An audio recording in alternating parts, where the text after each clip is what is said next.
make you look crazy or da da da da. And that's what a lot of white people do when we have these conversations. It's not all like, I've talked to women about some very complex things, and we're able to have good conversations about it, but um it's just different with everybody. And it's not easy to be a black person trying to explain your experience to other people who are literally looking for any reason to invalidate you, because it's like you already have to deal with these covert things in society and these unspoken things, right? And then trying to explain that experience, and then people like itching to like tell you why you're wrong or why you're not, your experience is invalid. It's not a great feeling. So if we are to be in community with each other, we have to be able to have the difficult conversations, at least for me and my community, because we're not going to shy away from anything because we're scared.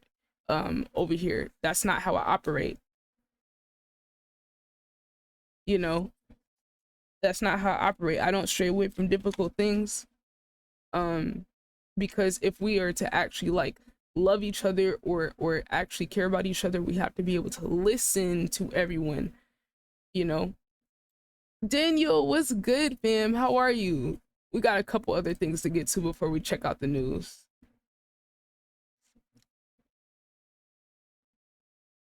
I don't know what this lady's talking about. I'm good, Daniel. How have you been? Hold on, I gotta turn this fan up. It's hot. And chat, I'm hot right now. I'm in this hot hoodie. But yeah, chat, get y'all some ITB merch. I don't know what y'all got going on. It's ITB fall and winter. How you been, Daniel? It's good to see you, bro. Get you some ITB merch. If you're not wearing ITB merch this fall winter, I don't know what to tell you. Y'all are lacking. I can't look. I'm not gonna peer pressure y'all. I'm gonna just say when all of us are dripped out, y'all can be the ones. Y'all can be looking real.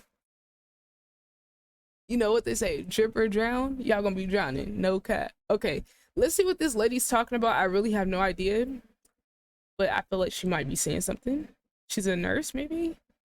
All right, I guess if nobody else is gonna tell you, I will. Okay, I have girl. some bad news for you. Uh-oh. People seem to think that they're going to live healthy all the way up until something tragic happens, and then boom, they're gone. But for the vast majority of people, that's not going to be the case. Many of you are going to be sick for a long, long time. Damn. I get it if you don't want to live longer, but I bet most of us want to live better while we're here. And your best bet is to start this aging process ahead of the Yeah, Drip, I agree though. It's definitely a mental illness game, not behind.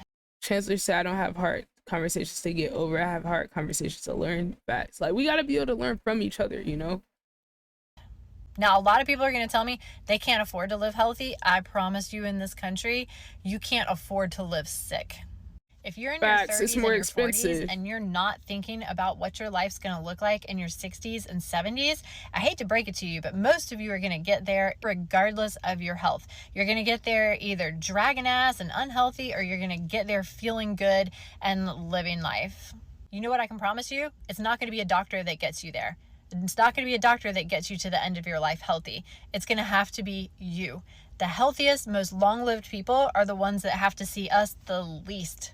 So let's assume you're in this till your 70s, which the majority of you are going to be. So how are you going to get there and feel better? How are you going to leave this world with all your original parts instead of with 5 stents, bilateral knee replacements, and a shoulder replacement because your knees didn't work anymore, and then a hip fracture at the end? How are you going to get there healthier? So I'm doubling down on this one. You've got to do some exercise that has impact and is weight bearing. Okay. Now, it can be your own weight that the load is bearing, like in jumping rope where your own force is striking the ground, or running or hiking with a backpack on. Something that she's telling us to exercise, chat. She's telling us to get our weight up. Has an increased mass to it so that your bones are being stimulated. Hey, you've got to increase your density so that we can handle this load that's being placed on us. Strength training is super important because as you age, you lose muscle mass and you actually have an increased requirement for protein. And most of our aging population is doing 2 things: wasting away their muscle from inactivity, and then even when their body's stimulated to produce it, they're not intaking enough protein to be able to build that muscle back. And so they get weaker and they feel worse, and they get weaker and then they feel worse. And it's just this cyclical event that leads to their ultimate demise. And I'm not talking about death here. I'm talking about feeling like crap for the last couple of years or the last decade and not being able to do the things with your family that you wanted to do, not being able to enjoy that retirement. That's what I don't want for you. And there's no doctor that's going to be able to take care of those issues for you. You've got to come up with an exercise routine that is something that you enjoy. I don't care if it's in a gym with weights, man. I love that, but you don't have to. If it's on a trail with a backpack, if it's on a horse, I love that too. Something that gets your heart rate going, something that really gives you an impact and stimulates that bone density, and something that gives you a purpose and something that you enjoy, that you are looking forward to. And that's why exercise is so important in aging and aging well. Yeah, okay.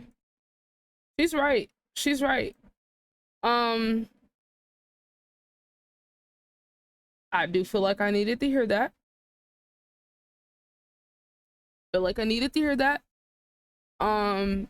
Chat, there is a new channel points redemption. We do have bonus bucks. We made those the other stream. If you guys want to see what it looks like, I'll show you guys, because you can't really see the full, like, you can't see the full dollar. But I made this the other stream, the last stream. I think I made this right here. This is what the bonus bucks looks like in the flesh. Okay, I made this myself. You know, we made this from scratch. Got the little template. I put all the other stuff. So this is in the bottom left hand corner of the screen. So they're no longer called channel points. They're now called bonus bucks. And this is what your bonus bucks look like. So the more time you spend in the chat, the more bonus bucks you get, and then you can make me do stuff. And so check the bonus bucks rewards. We do have this thing I added the other day where you can make me get on my little mini stepper for like a minute for like 2,000 channel points, or you can make me do 5 minutes for 10,000 channel points. So you guys can make me get up and exercise so I can make sure I'm still moving these limbs and making sure my joints are good and stuff. So that's one little thing. So the chat can keep me fit and active, and I actually owe Wimmy like 5 minutes on there. I am gonna, whenever Wimmy's in the chat, I'm gonna do it. I don't know if he's still in the chat right now, but I still owe you. I did not forget. So let's see what Joe Budden said. I saw this the other day, and like the quotes alone had me dead.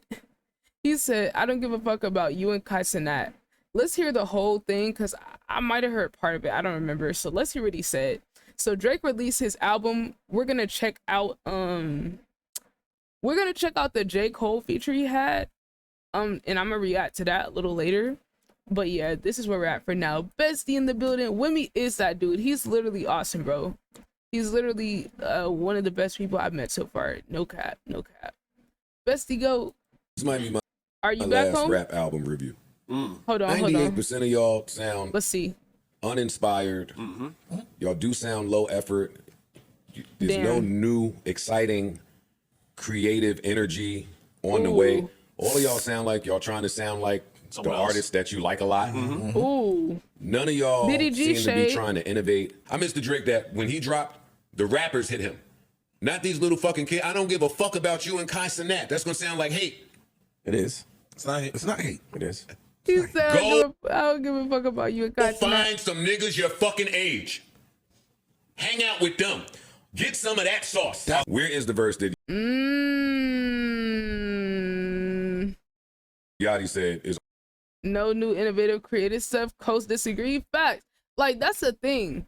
These people, these big media companies, right, or big media personalities will focus on the biggest people, right, and be like, oh, there's no good hip-hop, there's no good R&B, there's no good this or that. But it's like y'all aren't listening to the people who are actually hella talented and putting in work, though. So like, what do you mean? Yo, Prime in the building. What's good, Prime Time? We got a legend in the building. We got Fresh in the building. W Fresh, W Prime. Yo, what's good, y'all? Bestie, I hope you're enjoying yourself. So look, what do y'all think? Did anybody hear the new Drake album? First of all, did anyone hear the new Drake album? I was gonna do a review, but then I sat and thought about it. I'm like, okay, this is an hour. I can't dedicate 2 hours of my life towards reviewing this Drake album. I don't care about him that much. No cap, I don't. I might do a Doja Cat and Victoria Monet album review, but Drake, he's mid, bro. Can we all agree Drake is wash? Can we all agree Drake is wash? Okay, so Fresh, since you heard it, you let me know what you think about what Joe Budden said, okay? Let me know what you think, if you think he's spitting. None of y'all seem to be trying to innovate. I miss the Drake that when he dropped, the rappers hit him. Not these little fucking kids. I don't give a fuck about you and Kai Cenat. That's gonna sound like hate. It is. It's not hate. It's not hate. It is. It's not hate. Go find some niggas your fucking age. Hang out with them. Get some of that sauce. Where is the verse that Yachty said is arguably one of the best verses Drake has ever written? It's nowhere. Hang out with them. I do feel like I get what he's saying about like go around people your age and get some sauce from them instead of going to the young people. But I feel like the logic is Drake's going to the young people. He's going to the young people to keep up with like what's hip, right? Like he's gonna go to hang out with Yeet. He's gonna go with Lil Yachty. He's gonna go with whoever else, you know, is young because he's trying to stay relevant, right? So if his sole goal is to run up a bag and stay relevant, he's doing the right thing.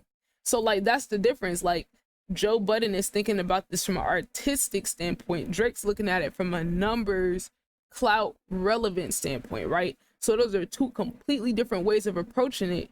And I think his critique is more with like how unartistically inspired a lot of music is now. But it's like, okay, if you feel that way, then why don't you give a platform to some artists who are actually doing this for the art and for the love of the game?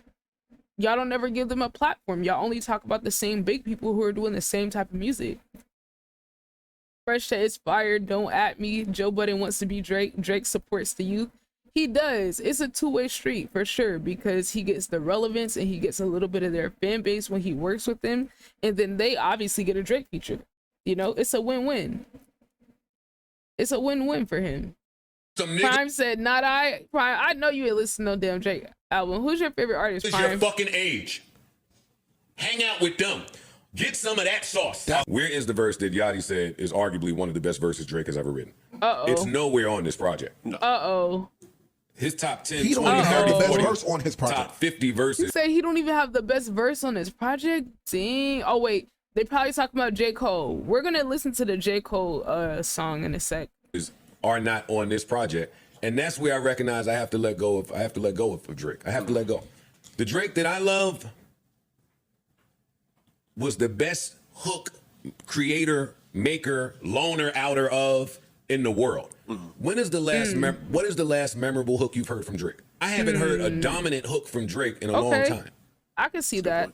I can see that. So now you couple that with he don't rap the way that he stay scheming, take care. This is like Yachty rapping.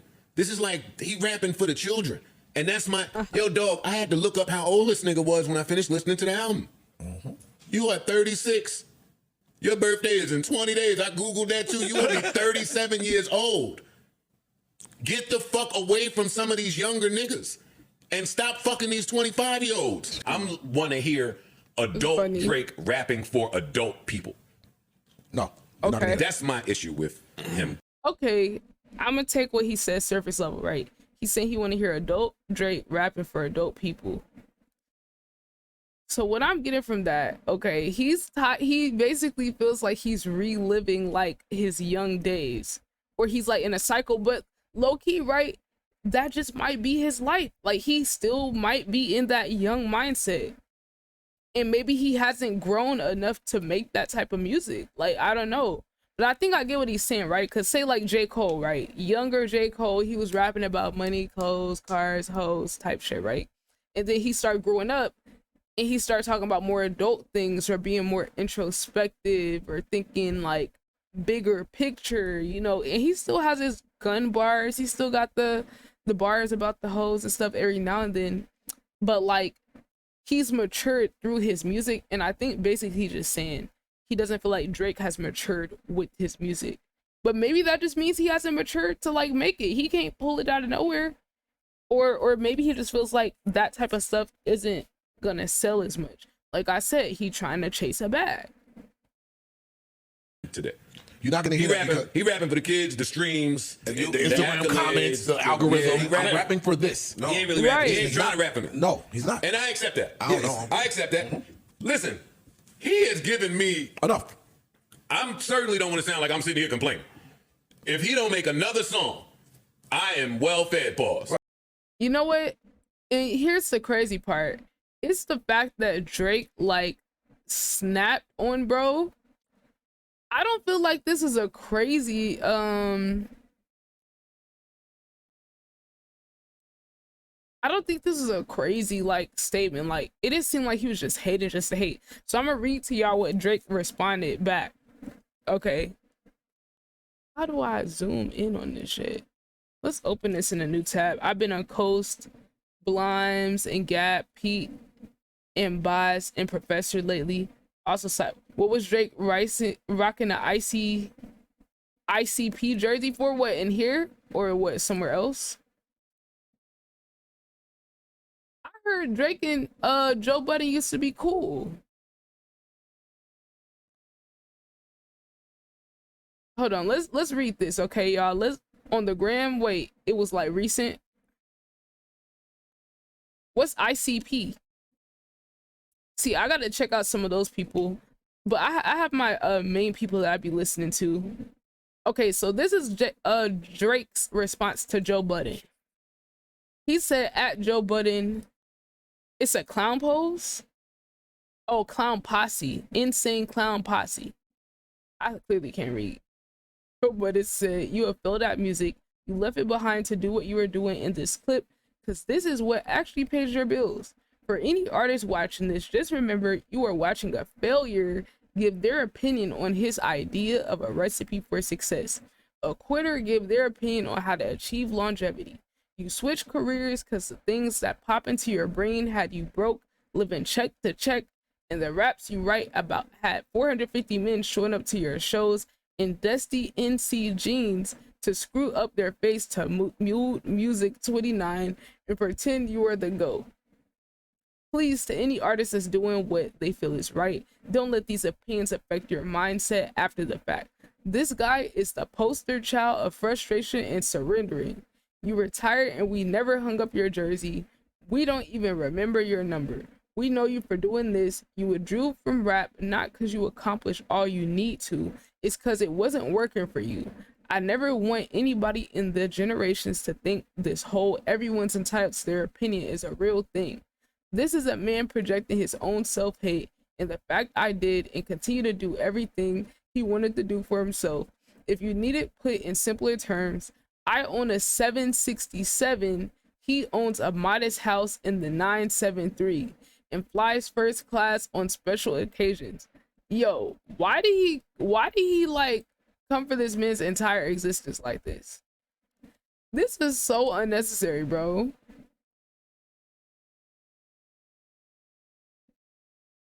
Yeah, I kind of agree. I get what he's saying. Divorce all the context. Hold on, what's this? That's not what keeps you. No, that's not what keeps you popping. Older niggas buying music. Kids. That's not what keep you popping. And if that's the game he playing, I gotta play this game. All the older niggas streaming music and buying it, Joe. No. All that shit y'all saying for me applies to the field. I have long before called this nigga the golden child. Different set of rules apply. Correct. He's him. He is not one of them that y'all telling me about. I don't hold him near. Dog, this album is going to be the most streamed album in Spotify history. Why? When you that, even if it ain't good. When you that type of golden, you got the glow. You feel it when you got that glow. When you that, you ain't, nigga, you walking in with the glow. I do what I want, and that's what's going to be popping. Whatever I want is going to be popping. So where's the motivation then? With what you just said, where's the motivation? Great point. If I could do whatever I want to do, and it's gonna pop, it's gonna be number one. It's just all ego. It's all ego. That was kind of crazy. Nah, like, here's my conclusion on it. Okay, I feel like, look, we're talking about the business of an artist versus the art of an artist. And if we're talking about the art of an artist, Joe Budden's completely right. Like, he's literally able to look at the nuance of it. He understands the business decisions he's making, but he's talking about him as an artist. And if Joe Budden's opinion didn't matter, Drake wouldn't have responded. So Drake responded really let us know how much he really does care about Joe Budden, even though he's trying to diss him and talk shit. We now know you actually care about his opinion and you value his opinion. And if I'm not mistaken, chat, I saw a video of Drake standing outside a Joe Budden concert.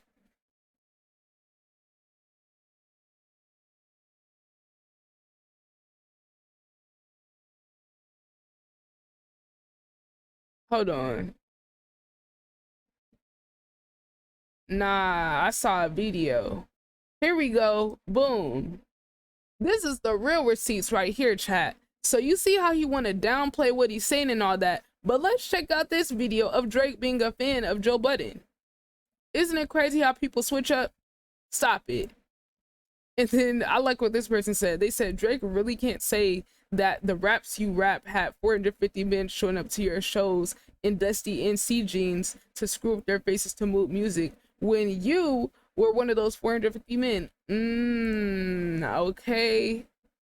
Let's see. Look at Aubrey. I'm honored to be around you, man. This is the first time. Yo, come on.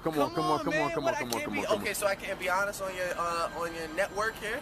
I can't be honest to your fans and say I'm honored to be around you. We're not honored to be around me. We all used to listen to you, so I don't need. You need to take. You need. Oh, you did. That's what you need. You need to learn how to take compliments. I think I take compliments. No, you well. don't take compliments, bro. You think everybody bullshitting you. I'm jaded, right? You are, I got this. Man. I'm genuinely saying it's an honor to be around Joe Budden. It's the first time we've met. Yeah. You know what I'm saying? Formally.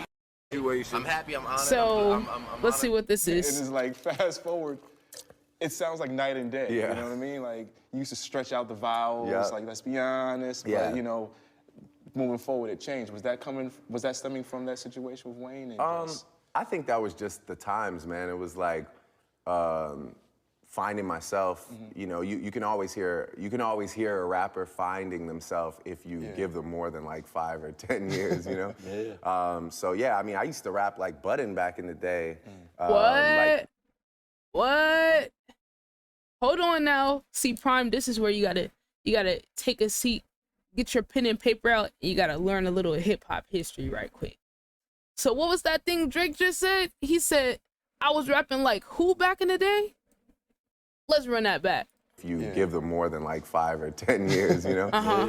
So yeah, I mean, I used to rap like Budden back in the day. Oh, you used to rap like who? I used to rap like Budden back in the day. Hold on, I gotta hear that again. So yeah, I mean, I used to rap like Budden back in the day. So yeah, I mean, I used to rap like Budden back in the day. Oh, okay, so you used to rap like Joe Budden back in the day. Stop playing. Like, I hate when people get to a certain level, then they start acting like they weren't inspired by people. And then when people go at the people that inspired them, you were literally like damn near bowing down to this man. And it's like you're trying to turn something you were a fan of into something bad and use it to diss him. Oh, you know, the rhymes you were rapping had you living check to check.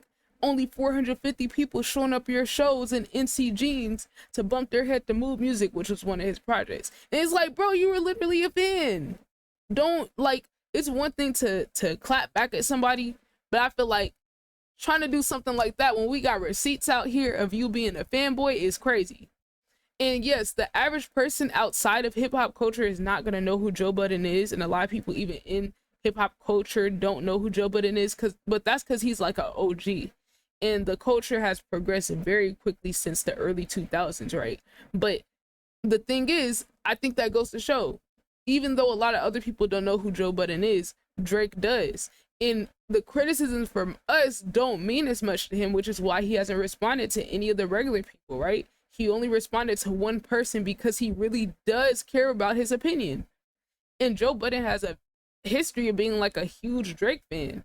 So it's like kind of funny that all of a sudden, you know, when he says something, he finally says he dislikes something about your music. Now it's, you know, you're so dusty and I have a 767 and you live in a modest house and fly first class on special occasions. Like, that's all you got, bro. All you got to flex is your money.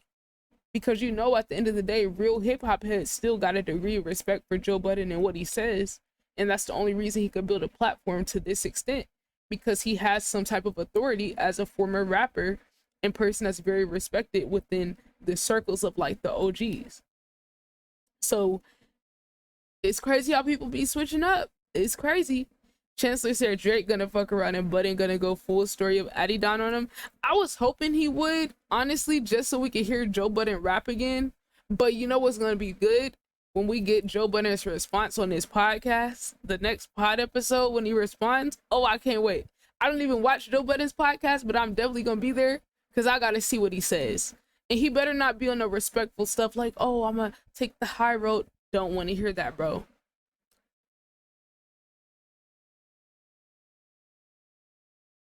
So they're saying Joe Budden had a Drake diss. In 4K though, you getting caught in 4K. Years, you know? Yeah. So yeah, I mean, I used to rap like Budden back in the day, like with the way I used to try and get like certain flows off, and then it is like fast forward. I'm just saying, chat, that's kind of interesting. So this is Joe Budden's diss on Drake. I never heard this. This might be the holy grail of a Drake diss, the best of the 4 tracks Joe Budden dropped for Drizzy. My condolences, crazy. I just spoke to him. Courtney dropping drinks, all in Hooters. She losing focus. Wait, who is this? Courtney from Hooters. Wait, so this was Drake's response?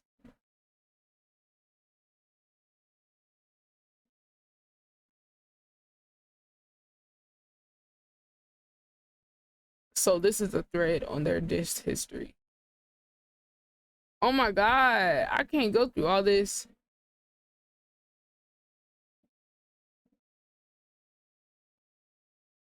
Oh my God. Oh, that's a bar. Yo, this is Joe Budden's bar against him. He said, say he Canadian, maybe Asian, Croatian, be sounding like his Jamaican friends depending on what state he in. I know you rap good, but you a movie star. So the owl's appropriate. We don't know who you are. That's kind of crazy. He's saying the owl, you know, the owl say who. Okay, what's this? Now you sound like people and love things, but later for how you use people and love things, the entendres that upswing, call you, I call you a drug king. Okay. So they've been dissing each other back and forth for years. Okay, y'all got it. I don't know. We might listen to the full diss track. I don't know. Let's listen to the full diss track. Fuck it. My condolences. Whole family in mourning. Send my condolences. My condolences. Crazy. I just spoke to him. What was this? Dropping drinks on her Hooters. She losing focus. Shit. Don't send a text. I don't care. Y'all mad. Shit. I waited 5 days. Nigga, where y'all at? For real. I'm calling Stunner.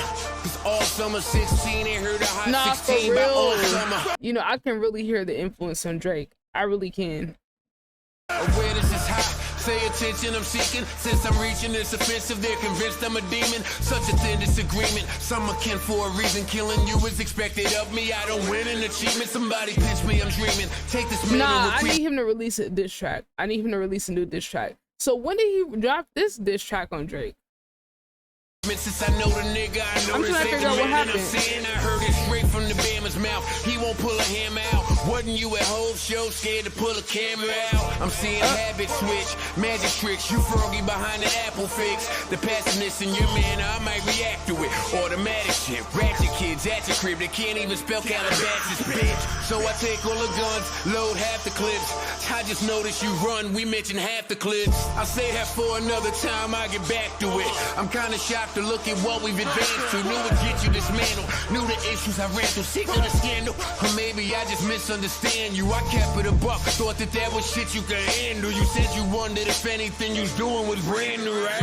I got him, no one help. Father punch below the belt. Introspection means dig deep, let's look below the wealth. I wanna know myself. How you tell bitches know themselves when you don't even know yourself? You wouldn't know yourself. Say Canadian, maybe Asian, Croatian. Be sounding like it's Jamaican friends, depend on what state he in. I think you rap good, but you a movie star, so that owl's appropriate. We don't know who you are. Where the the boy brain change? Was it the club scene? Now you sound like you use people and love things. But later for how you use people and love things, the entendres that upswing when I call you drunk king. That record contract leaves a lot to exam. Never dealt drugs in his life, but sold a lot of gram. That's too much baking soda. Good thing my break is over. They think it's cause my paper lower, this for race to blow up. But maybe they just woke up. You leverage your celeb, taking waves over. That's territory. This just made me think about something. I hate when people conflate like views or streams or plays or album success or radio success with being better. Because at the end of the day, Joe Budden is a better rapper than Drake, but Drake is a better entertainer. And there's so many people that are hella talented. Like if you're anywhere remotely near music or you like music or whatever, you know for a fact that there is so many talented people out here at every single level. And there's not all that much room for people who are talented but aren't great entertainers, because you need both to sell. You gotta have the personality, the looks, the story, and you need a little talent. Sometimes you don't even need talent or skill and you can still be successful. So I'll be damned if I let somebody say that someone not selling the same amount of records or whatever, or not being able to make a career out of rapping, means that they're bad at what they do. No, not at all. That's just not how the music industry works. Maybe you think nobody notices. Gucci wasn't home 2 seconds before you wrote his dick. Body Versace flows, copy that he stole. Adios meal, sorry amigos, adios amigos. Was that your plot all along? Why you ain't do that vid with Fetty, but you hopped in a song? No, really, we want a party album, but you keep stealing all the party albums to go and put it on your party album. There's plenty reason to slay you. Kept going up Tuesdays, now the weekend just hates you. Are you like this? Sound like a zombie on a track. Never started from the bottom, it was zombie on the track. Know who else started from the bottom? Zombie on the track. How come after that joint I don't see zombie on the track? I'm from Jersey, so zombie, I got your back. Wow, I did not know Joe Budden was from Jersey. Be alarmed, the real is finally back. Get your guard up now, hook your heart up now. Battery in him, let's see if he get charged up now. I'm waiting. Okay, that's it. Okay, that's it. Okay. I mean, I would definitely want to see like all the lyrics for that. But points were made. So on to the next thing. Then we're gonna get to the news and stuff.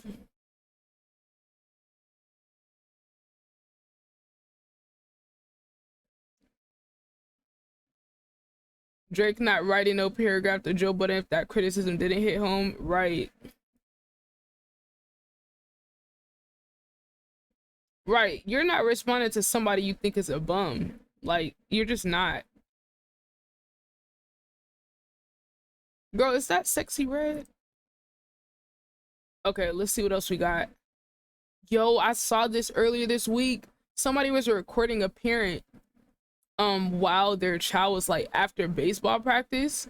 So they said, imagine a young child playing baseball, trying to make his dad proud, only to be torn to shreds because he's having a bad BP sesh.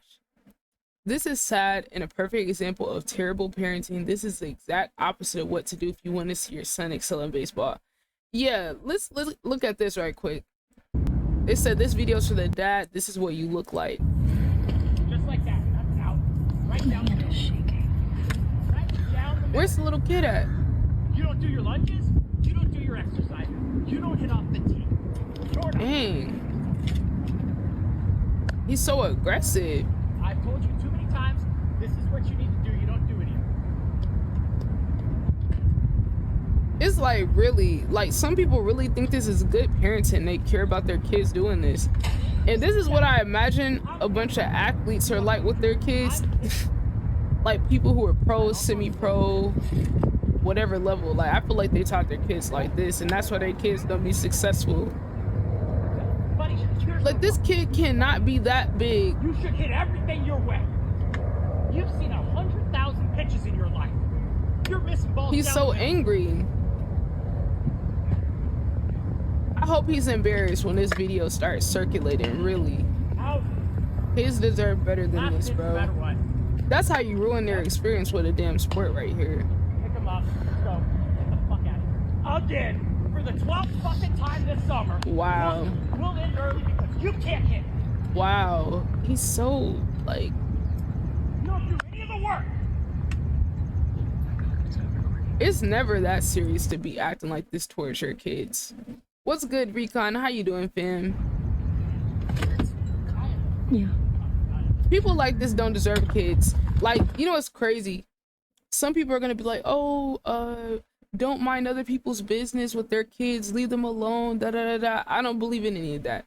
This type of stuff needs to be corrected by community. People need to get embarrassed and people need to get called out in public, because it's stuff like this that ends up having kids grow up angry, violent towards other people because their parents treated them like this. So to me, this is everybody's business. Me personally, I'm going over there and saying something. I don't care if he's like, oh, this is my kid. That no, this is going to be a kid that affects my kids, that my kids are going to have to go to school with, work with, college with, and they're going to interact with them in the world. And the way you're fucking them up by not being able to even be patient enough to help them learn. And like, this is just so aggressive for no reason. What do we say? Oh, they're about to get out? Uh-oh. I want to see the second part. Poor little kid, he's so little. His dad's just yelling at him like... Poor little kid. Wow, that's nasty. This is nasty. Someone said, sadly, I've been that dad. Wish I could take it all back. Somehow I forgot how hard baseball can be. If I can ever be a certain anything, it's that baseball is fun and adults can ruin it for young men you think you're trying to help or toughen them up. Facts. He's gonna be more mad when he hates baseball by high school and wants to do everything to spite his old man. Right, and then he's gonna be like, oh my god, why? They say it's pretty whack of the person recording it though for clicks. Also, it's really none of anyone's business. Ask other athletes, pros, if this how they grew up, and most will say, yeah, not everyone is as soft as fresh batch of cookies out the oven. They said, you believe the words we use don't affect our kids. You think it's soft to build up and encourage while also holding them accountable. How many kids have you helped place in a college program? Dad thinks it's easy because he's never played. Guys that play realize hitting is hard and some days are worse than others, right?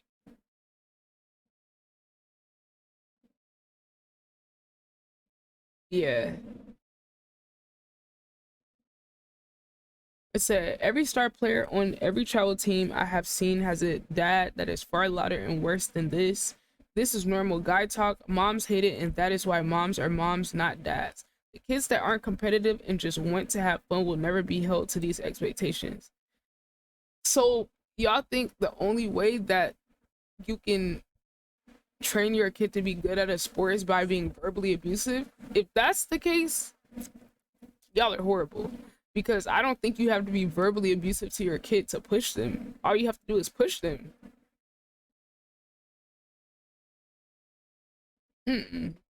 That's just an excuse to be an asshole. Like, at the end of the day, a kid is a kid. Let's see what this is. Over years, I've seen countless clips of cops covering up people or messing with their cameras. This woman wasn't having any of it. Ow! I apologize. Take your fucking hand! Don't cover my fucking camera! Listen, bitch!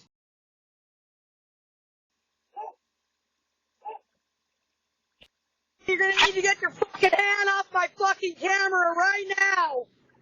I apologize. Take your fucking hand! Don't cover my fucking camera! Listen, bitch! Don't cover my fucking camera! Don't cover my fucking camera! I thought I was having no, shut the fuck up! Shut the fuck up! Oh, God. Don't fucking cover my fucking camera, cunt! What the fuck do you want? Okay, there's no need for that name calling, fuck dog. You, bitch! So you know what? There's no need. You know this lady had to be white. You know, look, one thing about white people, they're gonna have the audacity, period. It's like, us black people ain't no way in hell 99.99% of us are talking to cops like this. No way. For you to be all secret shady and covering the fucking camera. What do you fucking want, bitch? That's an officer safety protocol that we usually No, oh, really? No, for my safety protocol, you ain't covering my fucking cameras. You're violating my fucking constitutional rights. What the fuck do you want? I am here to talk to you. Are you home? Fuck you. Are you home? Get the fuck off. Get the fuck off my property. You got a fucking warrant? Get the fuck off my fucking property. She kind of clocked her tea. I actually do have a warrant. Whoa, really? So. Get the fuck off my property. It's just it. They just be, bro, they be making up warrants as they go, or say they have a warrant and then get a judge to write one for them after the fact. Never trust these people. Bye, get the fuck off my property. Are you home to come out and talk with me? Yeah, bitch, I'm inside hiding from you. That's what I fucking do, you dumb cunt. Get the fuck off my fucking property, man. You know how many times you guys have accused me of hiding in the fucking house from you? Get your fucking hand off my fucking camera and get your fucking, get away from my fucking camera. Get the fuck off my property. Right now, get the fuck off my property. And they still standing. Get the fuck off my property. What do you not fucking comprehend? Show me a fucking warrant, cunt. You got a warrant? Show me a fucking warrant. Dawn, you're losing connection, ma'am. Girl, she ain't losing no connection. The fuck off my fucking property. Cut the cap. Are you able to restart or something? No. Get the fuck off my property. Are you home right now? I'm dead. How are they not laughing at this? Faggot fucking friends with you. Bye, cunt. It's just a few of us Bye. here. Girl, why would you want to come out and talk to y'all? Nobody's welcome. Get the fuck off my property. You can stand on the fucking curb, and then you can show me your fucking warrant. But until then, I suggest girl, you where's get the fuck warrant? off my property, see? Bye. Bye. Fucking Ruby Ridge too. Get all your little fucking pigs off my property. Get the fuck out of here, all you little faggot ass fucking cops. Oh fucking God. Coward cunts. We don't condone that. Yeah, fuck you, bitch. You pointed fucking ARs at me. Fuck you, cunt. Can't wait till the fucking, yeah, fuck you. Oh God. They left. Well, they got up out of there. They got off her property. Roseanne went crazy. Yeah, well that was rough. She said, "Listen, bitch," and I knew her engines had already started. All brakes for shorty ass. Chewed, okay? Yeah. She didn't have to throw the F word in there. That was a little unnecessary.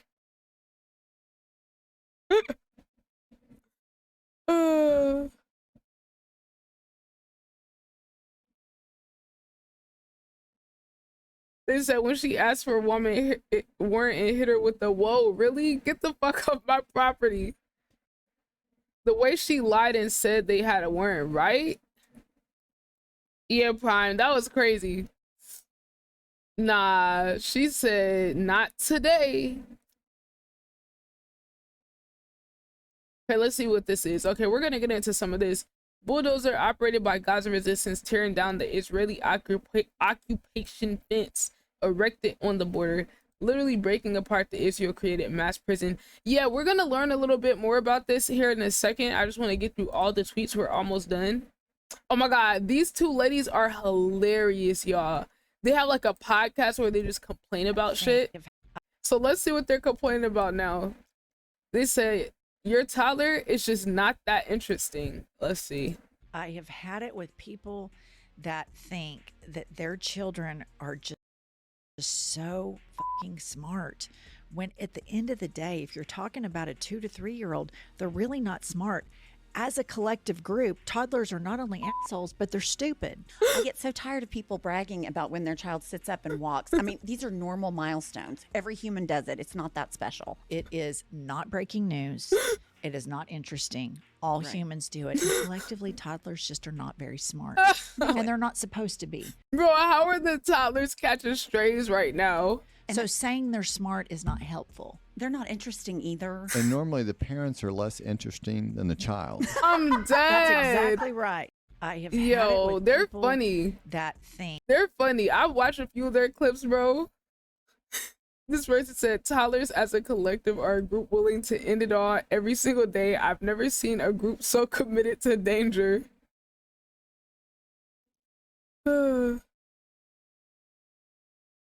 Toddlers are fun. They let their intrusive thoughts woods every day. Facts. Nah.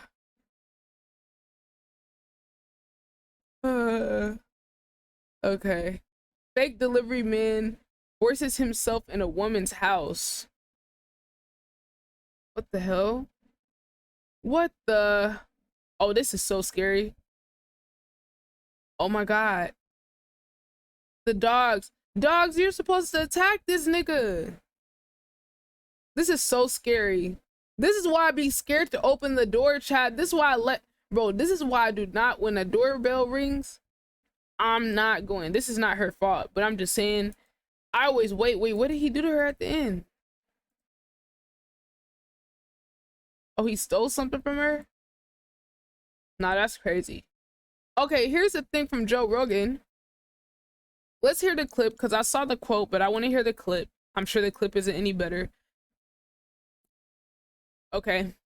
There's good schools out here. We're lucky. Word of mouth. California is much more problematic right now for schools, because one of the things that was happening to me in my school where my kids used to go is they hired some person to teach them that they have to be anti-racists.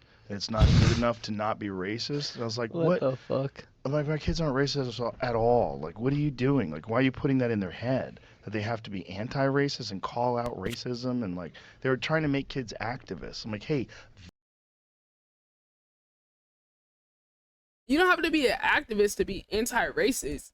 And then he said, oh, my kids aren't racist. Oh, why do you need to put that in their head? Because a lot of the other ones are. They are racist because of their parents, so they have to kind of deprogram that shit. Prime said, I gotta go, truck fam. I'll be here in lurk mode. Okay, Prime, I got you. If you're streaming, I'm definitely gonna pull up on you. Chat, make sure y'all follow my guy, Prime Time Gaming, Prime Time Trucking, Prime Time Streams. We're going through like 3 name changes. I appreciate you hanging out, Prime. And I'm definitely gonna hang out with you, bro. So look, yes. But he's like, oh, why do they have to put that in my kids' heads? They're not racist. Yeah, maybe yours aren't, but it's like, they're not turning them to an activist.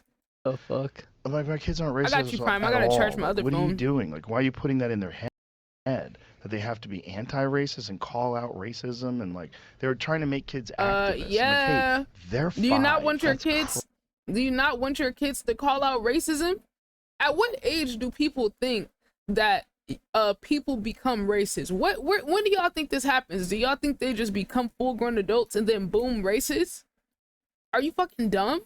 You know, for people that claim they're so smart like Joe or well-informed, it's like you have all these neurologists and psychologists and psychiatrists come on your podcast all the time, and you still haven't learned at this point that the early stages of development are the years where people's ideologies and worldviews are formed.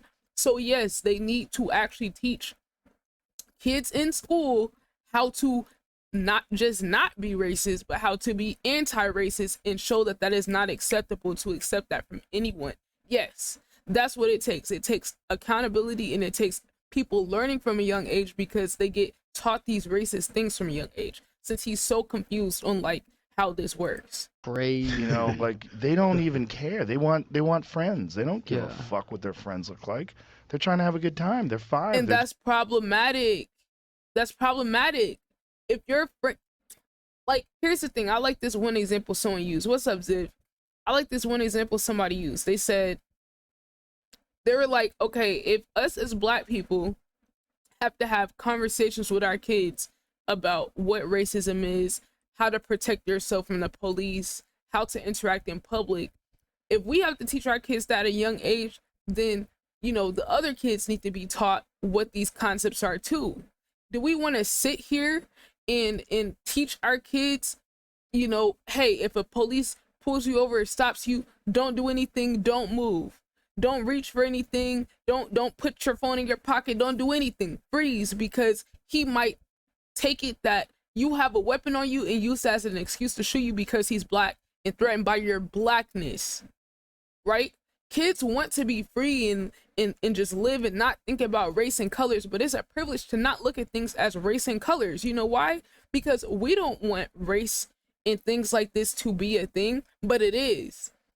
It's one thing to want to live in this fantasy world where race, ethnicity, gender, religion, all these things of money, socioeconomic status don't have an effect, but your interactions in school are some of the first times you're faced with the fact that you're different from someone based off of any of these things.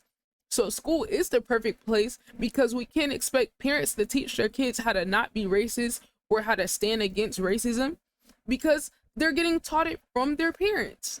Hello, like, it's like people like him just act so obtuse sometimes, and I don't understand why. This is why he needs to have more black people on his show. No complacency against races. Exactly. Why are you encouraging complacency? Why are you encouraging people to be you're saying it's a problem to teach people to be tolerant of other people and shut down any racism? Like, how could that possibly be problematic if you were actually not racist yourself? Which Joe Rogan has a history of saying the N-word multiple times for funsies. We didn't forget, Joe. We didn't forget. 5. That's crazy. You know, like, they don't even care. How is it crazy? They want friends. They don't give a fuck what their friends look like. They're trying to have a good time. They're 5. They're just playing. Like, you're pumping in, you're indoctrinating them into this woke, guilt-free or guilt-ridden ideology that you're carrying around with you, and you feel like you have an obligation to impose this on children. You know, impose. Tell that to the black kids that have prison beds built for them based off of the literacy rates of their school. I'm just saying. Goals should have always been what the goals were that the liberals had in like the 60s and the 70s. It's kind of crazy. A colorblind society. The Martin Luther Who wants colorblind? This nigga's literally just chatting. Who asks for a colorblind society aside from fucking white people? Who? I'm really trying to understand. Literally no one on the black or literally other side of things or literally any minority group has ever asked for people to just not see what community they're a part of. They ask to be accepted. They ask to be accepted and treated like humans. And he better not be bringing up Martin Luther King. Dang. In like the 60s and the 70s, which is a colorblind society. The Martin Luther King notion that we should treat people by the content of their character, not the color of their skin. Hold on. What did he say? Society. The goals were that the liberals had in like the 60s and the 70s, which is a colorblind society.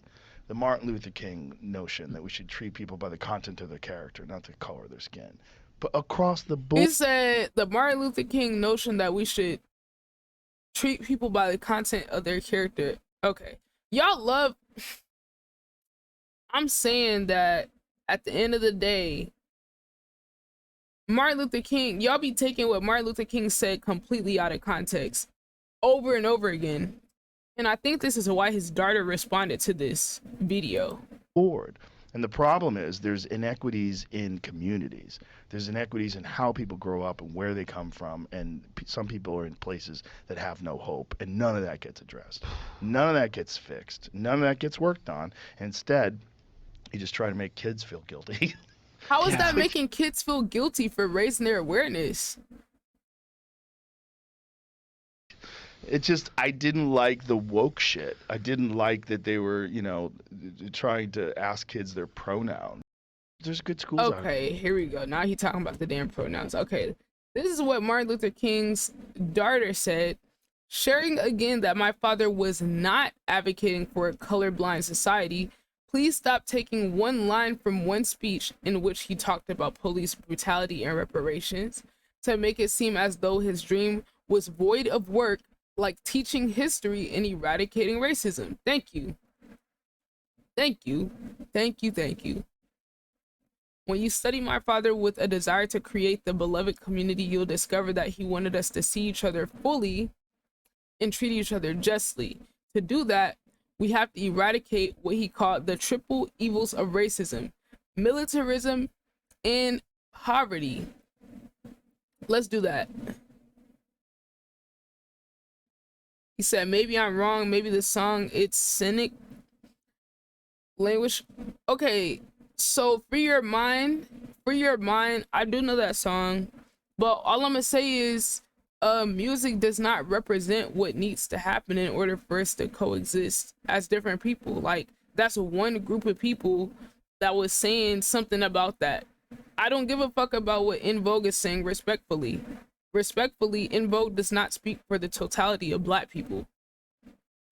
Respectfully.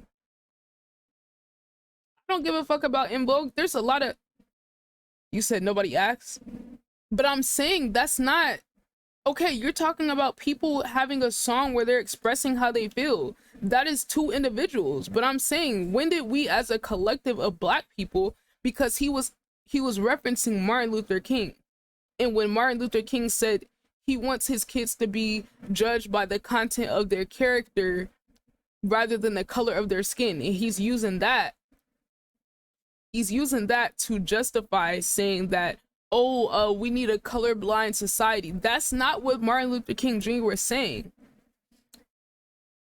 Am I wrong? I'm not saying you're wrong, but I'm saying you can't use one song to say this is how everyone feels. And this is what we were asking for. I didn't ask for that shit. So it's automatically invalid. Like, there's, to me, people that are artists can speak for people, but that doesn't mean they speak for everybody. Because I think that asking for society to be colorblind is absolutely fucking dumb, because that's not the reality of our experiences. So it's like, okay, if everything's colorblind and we don't see each other's races, religions, ethnicities, genders, fucking whatever other things that make us us, if we can't recognize that, then how are we really appreciating each other as people?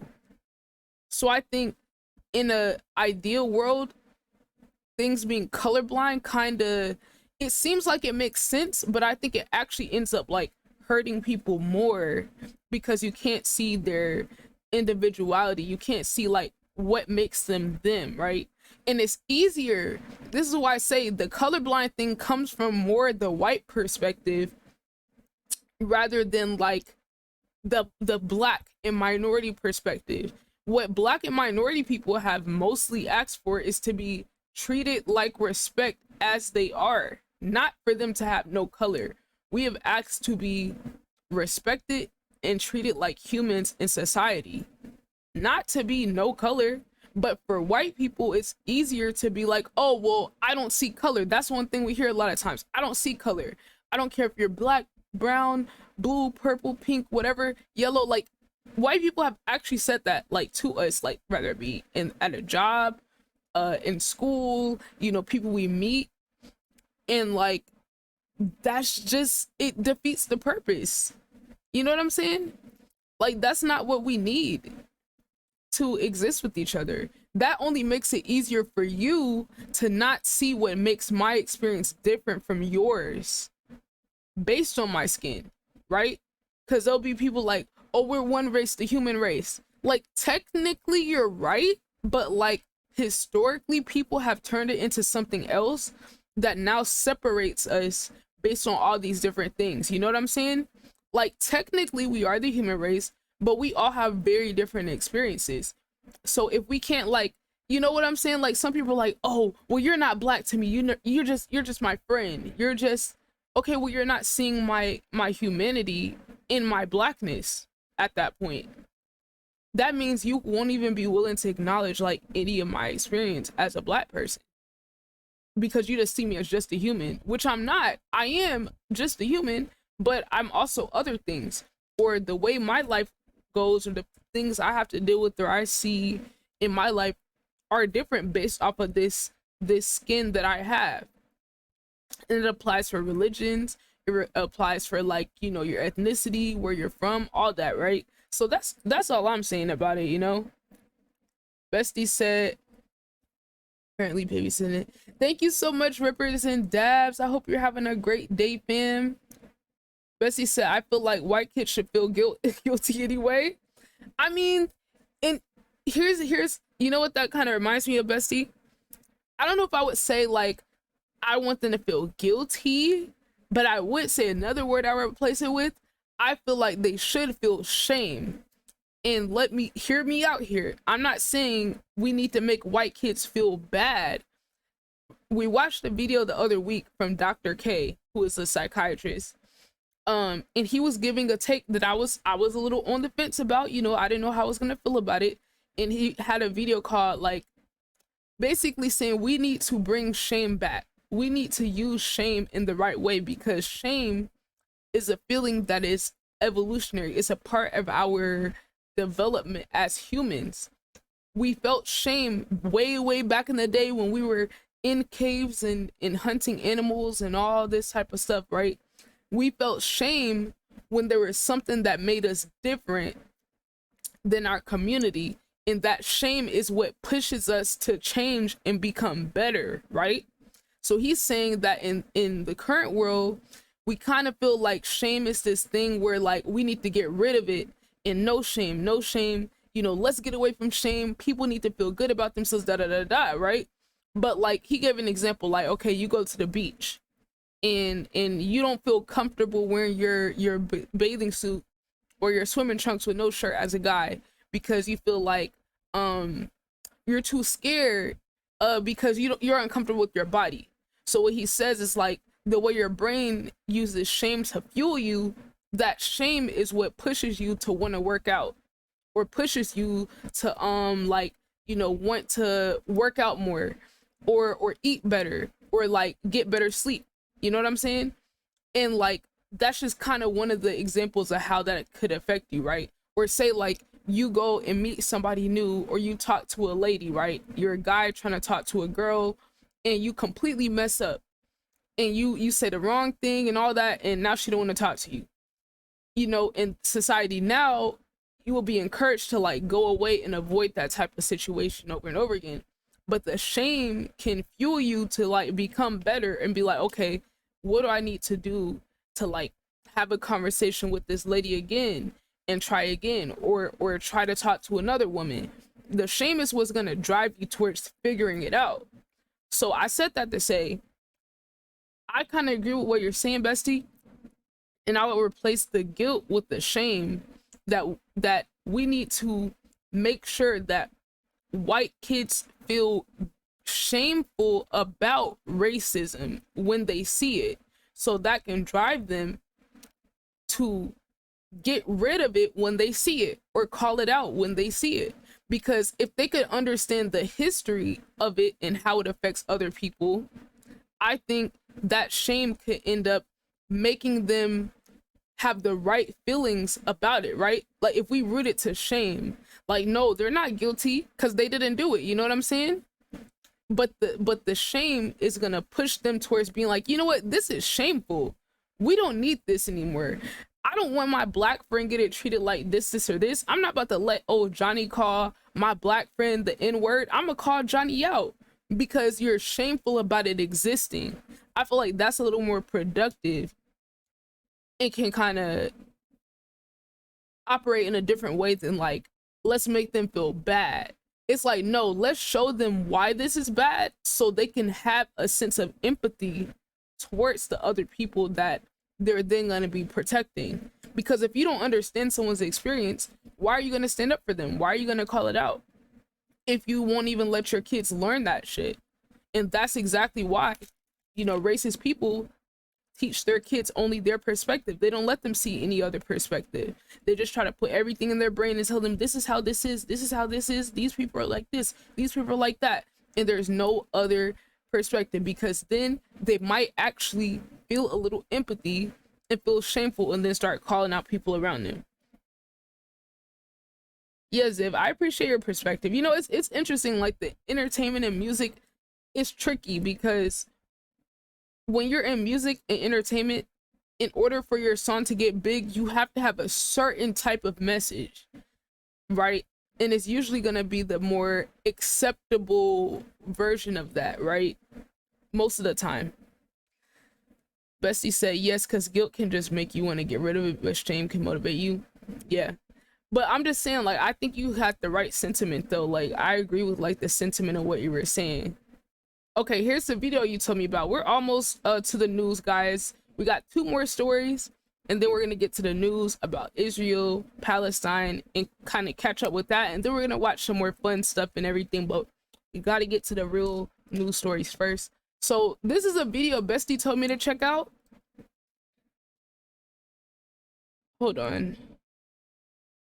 Dang, this is 2 hours. Hold on, you guys. I need y'all to check this out. Hey chat, how y'all doing today? We are here, obviously. I just want to make sure you guys have something done, okay? This is very important. I need to make sure that you guys are subscribed to the Ciara and the Bonus Live YouTube channel. So make sure y'all go ahead and click the link in the chat. It's probably pinned, and if not, the link is in the chat right now. So make sure y'all go sub to this channel. And then when you're done with that, I want you to go sub to Food for Thoughts, which is my third YouTube channel, aka my commentary channel, where I'll talk about a couple things. So there's a little bit of a difference there. The Food for Thought channel is going to have a lot more highly produced, more edited, researched things that are some more complex topics that I want to talk about. And Ciara and the Bonus Live is where you're going to be able to find all the variety content that I do on stream, from gaming to random conversations and debates and arguments we're going to have on stream, video, music reactions, outtakes from the live sports content or watch parties. All of that content is going to get posted on Ciara and the Bonus Live. So you guys need to make sure you subscribe to both. And of course, you can subscribe to the main channel, Ciara and the Bonus, as well. The links to all of these are going to be in the description, y'all. So make sure y'all click the links and subscribe now. All right, let's get back to the stream, y'all. Okay. All right, we're back, you guys. Thank you guys for checking out that. If you guys haven't already, make sure you guys sub to the YouTube channels. Okay, so Bestie, this is the video you told me to check out. I'm glad that you're here. Shout out to the chat. Thank you for everyone's perspective. Okay. So I don't even know where this is going. I've been seeing people talk about it on Twitter. So let's see. Recording myself every day until I get kissed. Oh God. Day 2. Day 3. Day 3. I forgot yesterday's, but day 5. She's recording herself till she gets kissed. 3 days. Day 8. You already know I forgot some days. It's day 10. Girl, why can I not hear her? Why is she whispering? Ain't no way she this quiet. Yo, we got Lex in the building. What's good, Lex? How we doing, legend? Still haven't been kissed, but I think I got asked. Why is she whispering? We've been messaging back and forth for a little while. And okay, so she found a guy. They've been messaging back and forth. He showed up. How you doing today, Lex? He showed up to the tattoo studio. He bought grapes and he sat with her for 2 hours while she tattooed her leg. He sat with me for 2 hours while I tattooed my leg. He got a retwist. Girl, this is making me mad, bro. Why is she whispering? I literally can't hear her. Y'all, I literally turned the volume booster all the way up.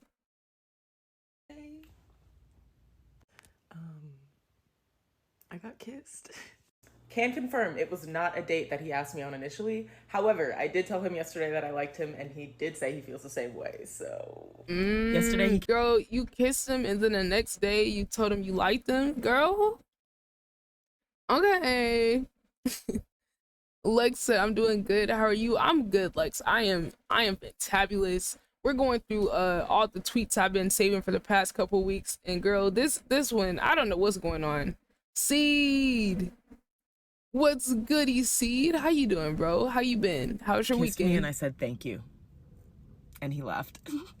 Also, wait, what you say? To walk in. So yesterday he kissed me, and I said thank you. Wait, he kissed her, and she said thank you. Girl, like, I don't know anything about this young lady, but it's giving down bad. I don't know. It's just giving down horrendous. Like, girl, are you okay? He kissed you. He said thank you. What is this? And he laughed. He also, laughed? We both got asked to walk in New York Fashion Week by different designers. Universe? We did shrooms together on the full moon during the lunar eclipse and jump timelines. So, girl, what? She got a lot going on for somebody. She just met this guy and she's already doing shrooms with him. Together on the full moon during the lunar eclipse, and I'm concerned. Jump timelines. Jump so timelines. We agreed that we are not looking for a relationship today. That's like very... Are you sure? She said they agreed they're not looking for relationships. Girl, it seemed like you were looking for one. No cap. I'm good though. See, I'm just listening to this crazy story today. That's like very atypical of me, but it feels right. It feels right. No one has time for that. We're focused on what we got going on. But like, why am I not convinced? Why am I not convinced? I think that made him like me more. We'll see. I think that made him like me more. We'll see. I really like him. Okay, stop kidding yourself, girl. You like this man. Girl, she too giddy. Also, he picked Rule me number one, flowers ladies, never tell a guy you really like him. The other day and brought them to me at the studio. You're too easily impressed, girl. That's bare minimum. Here today, and then we did a nude photo shoot. Girl, wait, okay. Maybe it's me. Maybe it's me. Is she recording these every day? Like, is she doing these daily? Or are we like skipping time in here? Like, is this, I really hope this is not every day she's recording these with updates. Can't be, it can't be. So she said, hold on, girl. She retwisted this man's hair and she's not even dating him. That's insane. Did his hair today, and then we did a nude photo shoot for my birthday, a nude photo shoot, and then we watched the sunset. Also, she doing too many relationship things with someone she claims she don't want to be with. Update. Definitely, that's my man's. He doesn't know it yet, but I know. God. And actually, he knows. Oh God. Oh. This is where a lot of women mess up at. Girl, what do you mean he's your man's? He literally said, see, it's the women like her that men be talking about that make it frustrating, where they're like, they make it very clear they don't want a relationship, and she act like she's okay with it, but she's really not. This is how you get your heart broken, ladies. This is a no-no. What do you mean? That's your man's, he just don't know? Girl, he's playing you like a fiddle. This nigga's literally like this. That's my man's. He doesn't know it yet. She playing herself, for real. And actually, he knows it too. He knows it too? No, girl, I don't know. Waiting. We don't deal with nobody that's not clear. We don't do that. So I guess you can say we made it official today. You guess? Also, I met a girl. He and I had the best weekend. I was house sitting at my friend's house, and he came and just like stayed with me for like 3 days. So he's a bum too? He's a bum too? You let him stay on your couch? But it's kind of sad because he's moving to Vegas soon in like 2 weeks. So I don't know. He seems like a con artist. Actually, oh no, is she crying? Oh shit! No. Oh, she's torn up. You played yourself, girl. I'm not gonna lie. I saw this one coming. What's good? I love Braves. How you doing, legend? Decided to just be friends. Miscommunication on the making it official thing. And you think? Yeah. I could tell. He moved to Vegas today, and I'm really gonna miss him. But we spent the day together yesterday and today on my birthday, and it was the best time. He was love bombing me. I no knew longer it. Speak. No regrets on cutting that off. Well, are we surprised? She said, he did not love bomb you, sister. You lack boundaries. Bestie, what are your thoughts? Yeah, this was bad. There were so many red flags. We both agree we don't want a relationship. We made it official. I met a girl. What is happening right now, right? No, because this man clear cut said he didn't want a relationship. So anything after that is you just playing yourself. Okay, where's the original Shade Room post? I feel like don't say you don't want to be in a relationship if you know that's not true, right? Cause like, girl, Yo, where's the original message that they had about his wife or whatever? So you said his wife got him a car and they start making posts about her? Oh, she didn't buy it with her own money. That's what you said. So this is Keith Lee clapping back. Thank you for the tab, Yoshi. Hope you're having a good day. All you guys chat. Okay, let's see. So this is him clapping back. Be the marketing platform for restaurants all over the country, but absolutely no charge to these restaurants, including Detroit, Chicago, Miami, New Orleans, Vegas, and many more to come if we're blessed to do that. My family and my community have also been blessed enough to raise over $30,000 for a restaurant owner who has cancer. Not to mention other 1,000 incredible things we've been blessed enough to do. But yet, the only 2 times you ever posted me and my family were videos of me crying with little to no context. To your community who draw their own context with no context clues. This has sparked multiple conversations of not only my sexuality, but also outrageous questions about who bought the car that my wife got me for my birthday. Before, some people try to gaslight me, saying I shouldn't be surprised that my wife got me a car because she bought the gift with my money, and she spent my money, and she a gold digger. It's very demeaning to my wife and myself. Podcast watching is crazy. Let's be honest. You don't know where my wife money come from. My wife is blessed enough to do really well. Relax. Y'all can talk about me all y'all want. That don't bother me none. When y'all start demeaning my wife and my family, that's where I draw the line. I've been very clear and transparent about the fact that I have imposter syndrome and I don't really know how to accept gifts. I've never known how to accept gifts. I barely know how to accept where I am in life. I just be vibing, eating food, minding my business, staying by my family. All of this is different to me. All of this is an adjustment period. I just be chilling. I really do. And yes, I'm very in touch with my emotions. If that makes me less manly in your eyes, that's your opinion, I'm completely fine with that. Again, y'all don't bother me none. Just leave my wife alone. That's all I ask. And I want to be very clear with my words. I'm not saying Shade Room was wrong for posting it. I just like to think we've been blessed with a lot more material that can be used. Just 2 weeks ago, during Hispanic Pride Month, we completely bought out a random ice cream vendor and passed out the ice cream for free. Oh, in my that's eyes, awesome. That's worthy to post, and that's all I'm saying. God bless you. Have an amazing day. Y'all be safe. Come to me all you want. Leave her out of it. Period. We just eating food, praying, staying together, and chilling. We don't bother nobody. No. Period. Because why are y'all coming at his wife? Like, the Shade Room is literally, you cannot convince me otherwise. The Shade Room is literally created to destroy the Black community. I don't care what y'all say. It's created to cause division within the Black community, and I don't care if the owner of the Shade Room is Black. A lot of the bad things start from the inside. So it's even more the point. Okay, what's this? Let's see. Street interviews. How much money do I have to make to date you? More than me. Which is? I can't tell you that, but I make, a pretty good penny, yeah. Okay. So. I don't think they can hear you, girl.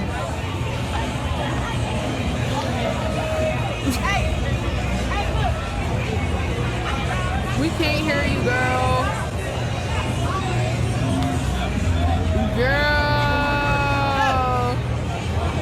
So, do you think that when you shake ass in the camera and stuff, like men are gonna look at this and be like, that's a girl who I want to make my wife? I don't give a fuck. I don't want these. Let me tell you something, baby. I was raised by my father. Fuck you niggas. I'll date one of you niggas and I keep 2 in the chamber. So at all times. Fuck you niggas. I don't give a fuck. Talking about wife. Do you not want to be a wife one day, though? Do you not want to be a wife one day, though? When I'm old. When you shake ass, I need to know your connotation of wife. Yeah. Because I'm a lot of niggas' wife. Okay. I'm dead. I'm a lot of niggas' type. Do you have a ring? I got a few. I got plenty of rings. Bitch, I forgot to put my other 50 rings on. I'm iced out. But has a man ever...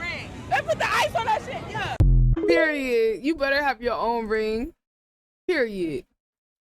Nah, he wants to take care so bad. What a loser. Yeah, it's like, look, did y'all see how irritated he was getting?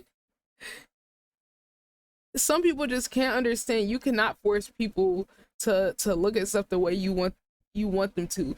If you want a woman that wears a hijab and doesn't go outside and literally is only there to clean up for you, take care of your kids, bear your children, and literally be your woman house slave, go find one of those women. Why do y'all be trying to turn other women into those type of women or shame them for not being the woman you want? Why don't you just go find a woman that you want?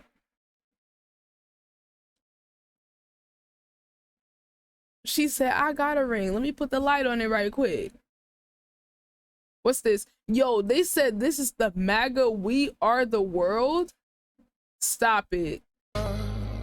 You can take all our money, but you can't have our soul. Stop it. You could burn down our buildings, and we'll still find a home. Stop it. We'll stick together, Girl. surrender. We won't I'm give dead. up our freedom. Oh, girl. From the shores of California, all the way down to the Keys. Only he will bring us closer when we fall to Boy, what's our wrong with this? Why you sound like an AI? knees. And he'll lift us from the ground. Oh, they shouldn't have put you on auto tune. That's crazy. That's crazy. Okay, look, we're done, y'all. We're gonna move on to the news. What's good, Real Monir? How are you, legend? All right, chat. We are going to get to some current events. You know, face does not match the voice at all. So look, y'all. Okay. Glad we got through the tweets. Hope everyone's doing well. How we doing, chat? Okay, so now we're gonna get to some of the news and current events, you guys. I'm doing good, Real Monir. You know, we're just kind of getting through everything.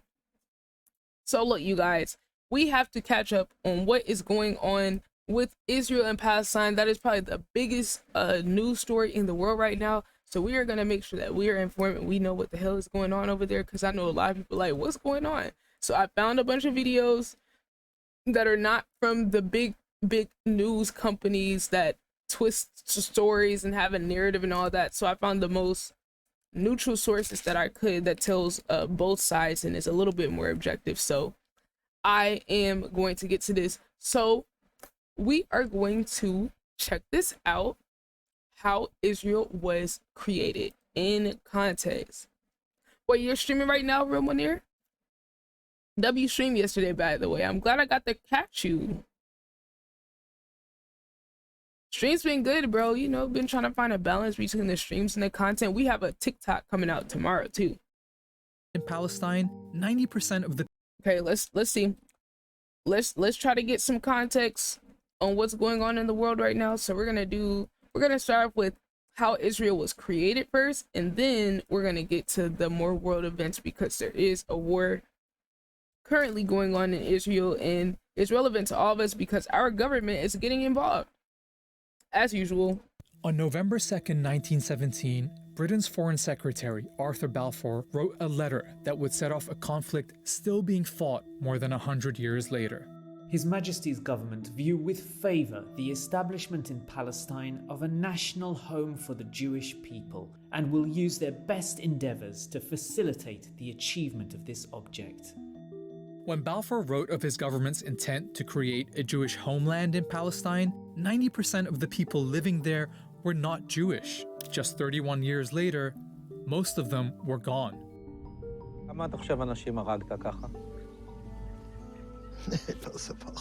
They said, how many people do you think you killed this way? He said, I didn't count. It's the fact that he's yelling. Oh my God. It's the fact that bro is literally like chuckling about it. What the fuck? He said, I had a machine gun with 250 bullets. Jeez Louise, bro. This is the story Bro of the British promise that led to the destruction of Palestine and the creation of the State of Israel.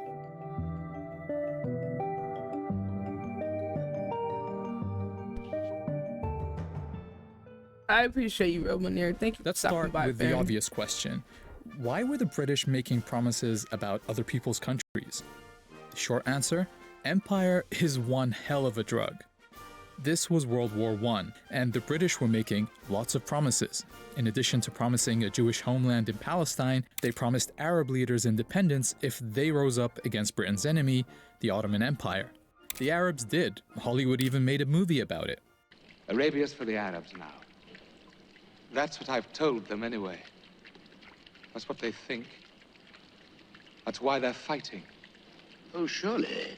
A month after Balfour's letter, British troops took Palestine, ending 400 years of Ottoman rule. The people who lived there were Arabs, mostly Muslims, but there were Christian and Jewish minorities too. There was also a tiny number of European Jews who in the late 1800s had started building small colonies there. At a time when many Jews were suffering horrific persecution in Europe, they felt Palestine could be an escape.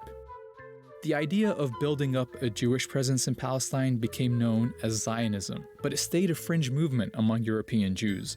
Many of them felt they shouldn't have to leave their countries to avoid persecution.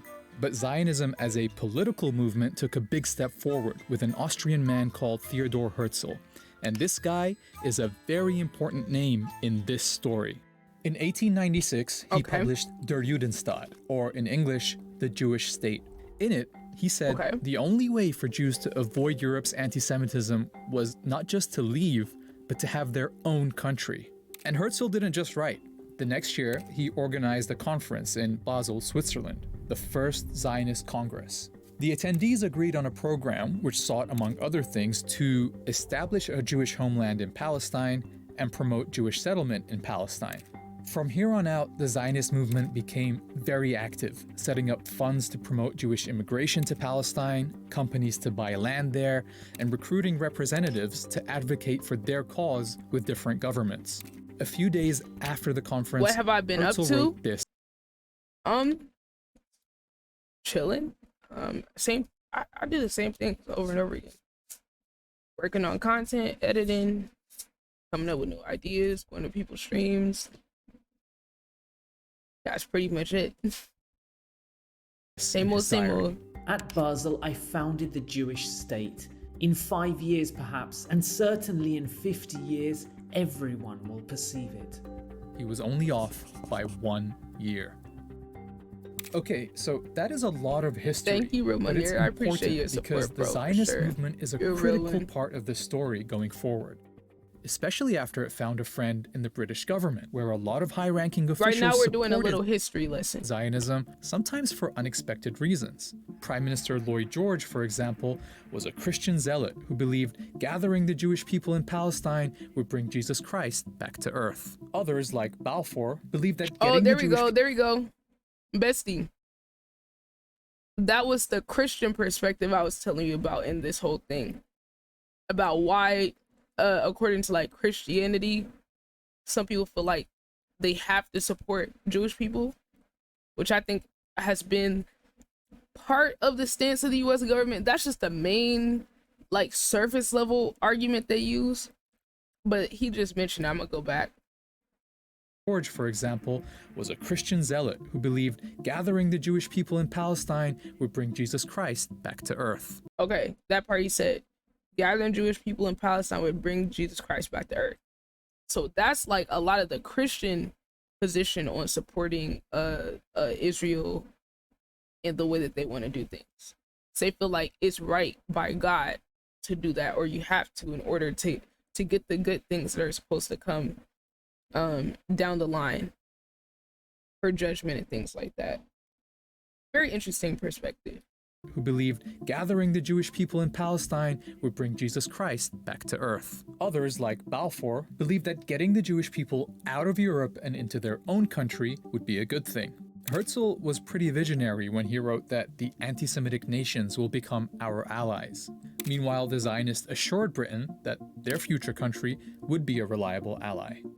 So that's the backstory of how European anti-Semitism, Zionism, and British imperialism all led to the Balfour Declaration, this British promise to build a homeland for Jews in Palestine. Now we're going to look at how Britain did that. World War I had been a conflict between rival empires, and the winners set up the League of Nations to distribute the losing side's territories between them. Okay, They I remember called it this the from Mandate school. System, putting territories once controlled by the Ottoman and German empires. Yo, Jab with the raid. Thank you so much for the raid, Jab. How you doing this fine Sunday? Welcome on in, legend. How you feeling, Jab? We're doing a little history lesson to catch up on these world events going on right now. under the, quote, Let me get you a tutelage shouty. of advanced nations until they became independent. Britain was given the mandate over Palestine, but the Palestinian people were never asked what they wanted or what independence would look like to them. Facts. Listen to what Balfour wrote to one of his colleagues. For in Palestine, we do not propose even to go through the form of consulting the wishes of the present inhabitants of the country. Instead, Yep, they it didn't was even the consult Zionists who were they didn't even consult the other side of him. Yo, Jordan with the raid. Let's go, Jordan. How you doing, Jordan? Yo, we gotta play Division sometime, bro. Let me know when you're available. I know Jordan is waiting for Spider-Man. He has been counting down to Spider-Man for like 3 months. And I think the game is coming out pretty soon. But I don't know. I think you still said you had Division, right? How you doing today, Jordan? How you doing today, Jab? How are you feeling, you guys? Thank you so much. Consulted about what their vision for Palestine was, and so the mandate ended up incorporating not just let's the go back. Present impose even to go through the form of consulting the wishes of the present inhabitants of the That's country. crazy. So they did all this Instead, without even it was asking the people that were there, Zionists who but were that's consulted happening all about over the what their world. vision for Palestine was, and so the mandate ended up incorporating not just the Balfour Declaration, but several clauses requiring Britain to ensure the establishment of a Jewish home in Palestine. British rule was very accommodating to the Zionist project. The Jewish community in Palestine grew with big waves of immigration. They had their own schools and factories and even their own militia, the Haganah, and they were led by the Polish-born David Ben-Gurion, the leader of their representative body, the Jewish Agency. To the Palestinians, it was clear that Britain wasn't delivering them independence. It was delivering their country to other people. In 1936, they went on strike. I got you. British forces tried to break Yeah, the we strike can play with sometime this arrests, week. I don't know torture, what mass time you're punishment, available. and executions. Leaders were exiled, weapons confiscated, and houses blown up. Palestinian fighters attacked British and Jewish targets, while British and Haganah forces would carry out joint raids on Palestinian villages. Something had to change. The British government sent a commission called the Peel Commission to figure it out, but their proposed solution was typical. Just draw another British line on the map, divide the country, give this part to the Okay, this is the Gaza Strip, right? Jews and this part to Something the like that. Palestinians, and make that part of Transjordan next door. That don't work. And because the Palestinians were a majority in the country, 250,000 of them would have to be removed by force to make the Jewish state viable. Remember, 250,000 people. That's crazy how like some countries on the outside can decide what's going to happen to a whole separate country that was already there. But that's happened in a lot of places. I would say the main continent I'm thinking about right now is Africa. How, you know, we learned in school, like there was the scramble for Africa where all these European countries were trying to figure out which African countries they would claim. And they just drew these random ass lines and said, oh, we're taking this part. We're going to name this the Congo. We're taking this part. We're going to call this Nigeria. We're going to take this part. And they just all literally divided up a continent for themselves with no regards for the cultures, the different languages. I mean, nothing. They just literally did not care. And now we have all these different countries in Africa that were just split up and divided based on how somebody else wanted to go. So this is like very common. This is imperialism at its finest.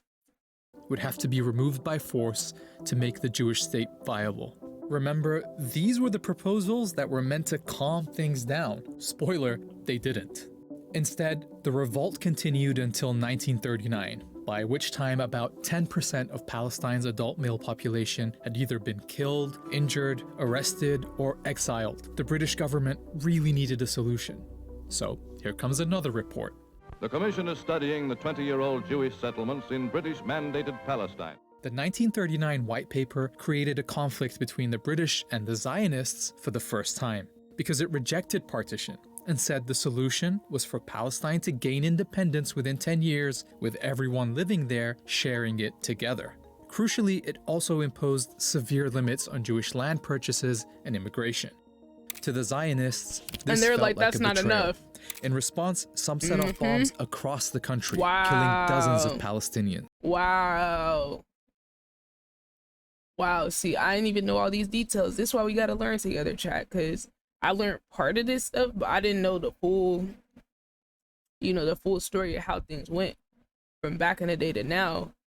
But like, that's crazy. So basically what dude is saying, the agreement that the British people had with the Jewish people, they basically said, you know what, we're gonna try to make this fair for both sides, for the Palestinians and for you guys, and the Palestinians should have freedom within 10 years.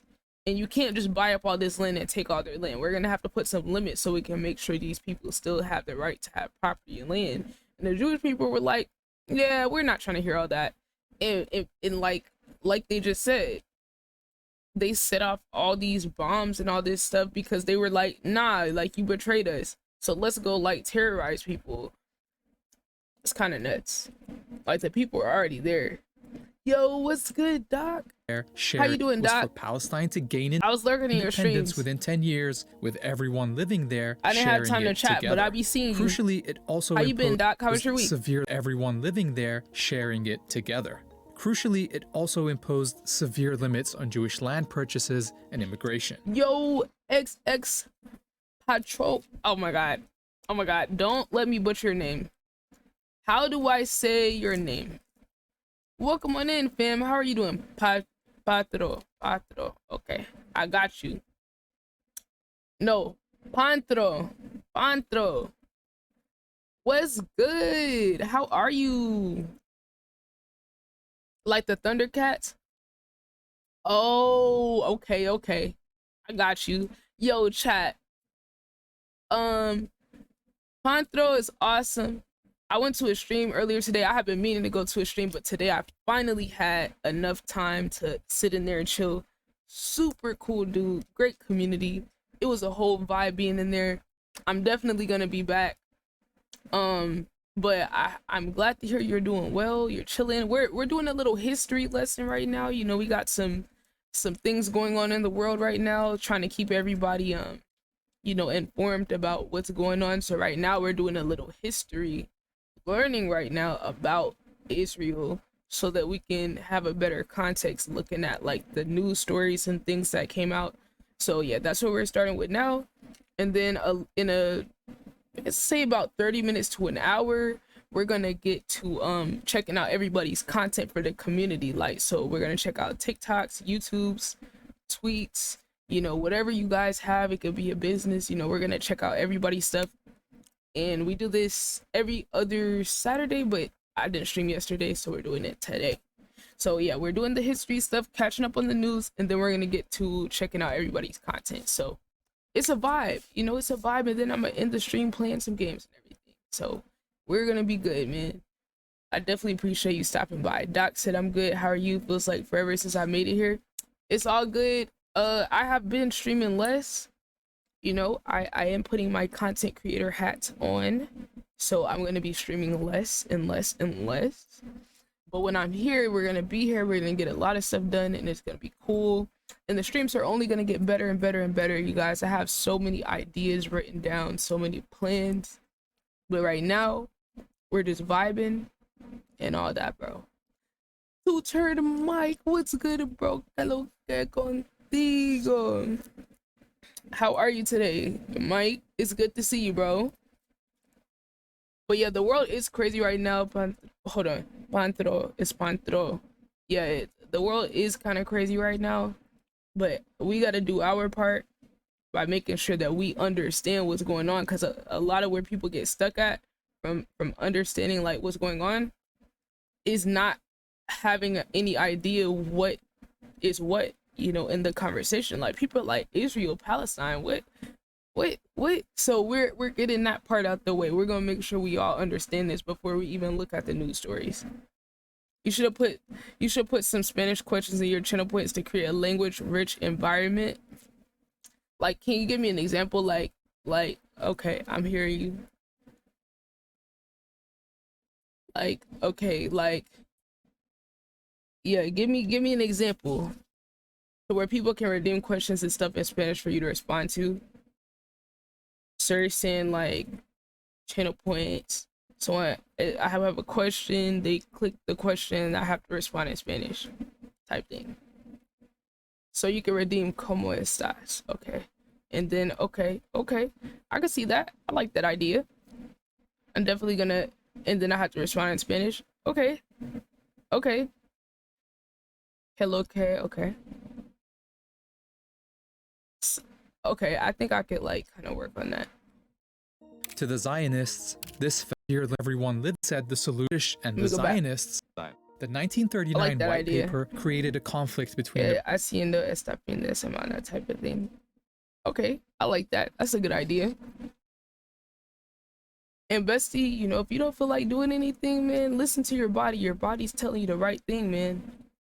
British and the Zionists for the first time, because it rejected partition and said the solution was for Palestine to gain independence within 10 years, with everyone living there sharing it together. Crucially, it also imposed... Yo, Gribbly Gucci in the chat. What's good, legend? How are you? How you been? He said, you can let me log in and I can do it for you because you're so busy. Okay. Okay. I mean, yeah, I can let you log in. I feel like I can let people log into my account. Or I feel like there's a way to like set other person permission to like change stuff. I don't know. I'll look. Or I'll just give you my password straight up.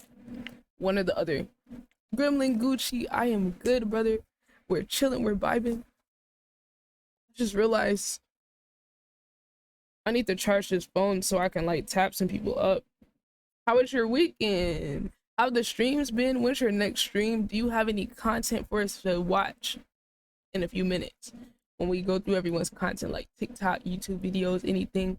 But I hope you've been well, and thank you so much for stopping by. severe limits on Jewish land purchases and immigration. To the Zionists, this felt like a betrayal. In response, some set off bombs across the country, killing dozens of Palestinians.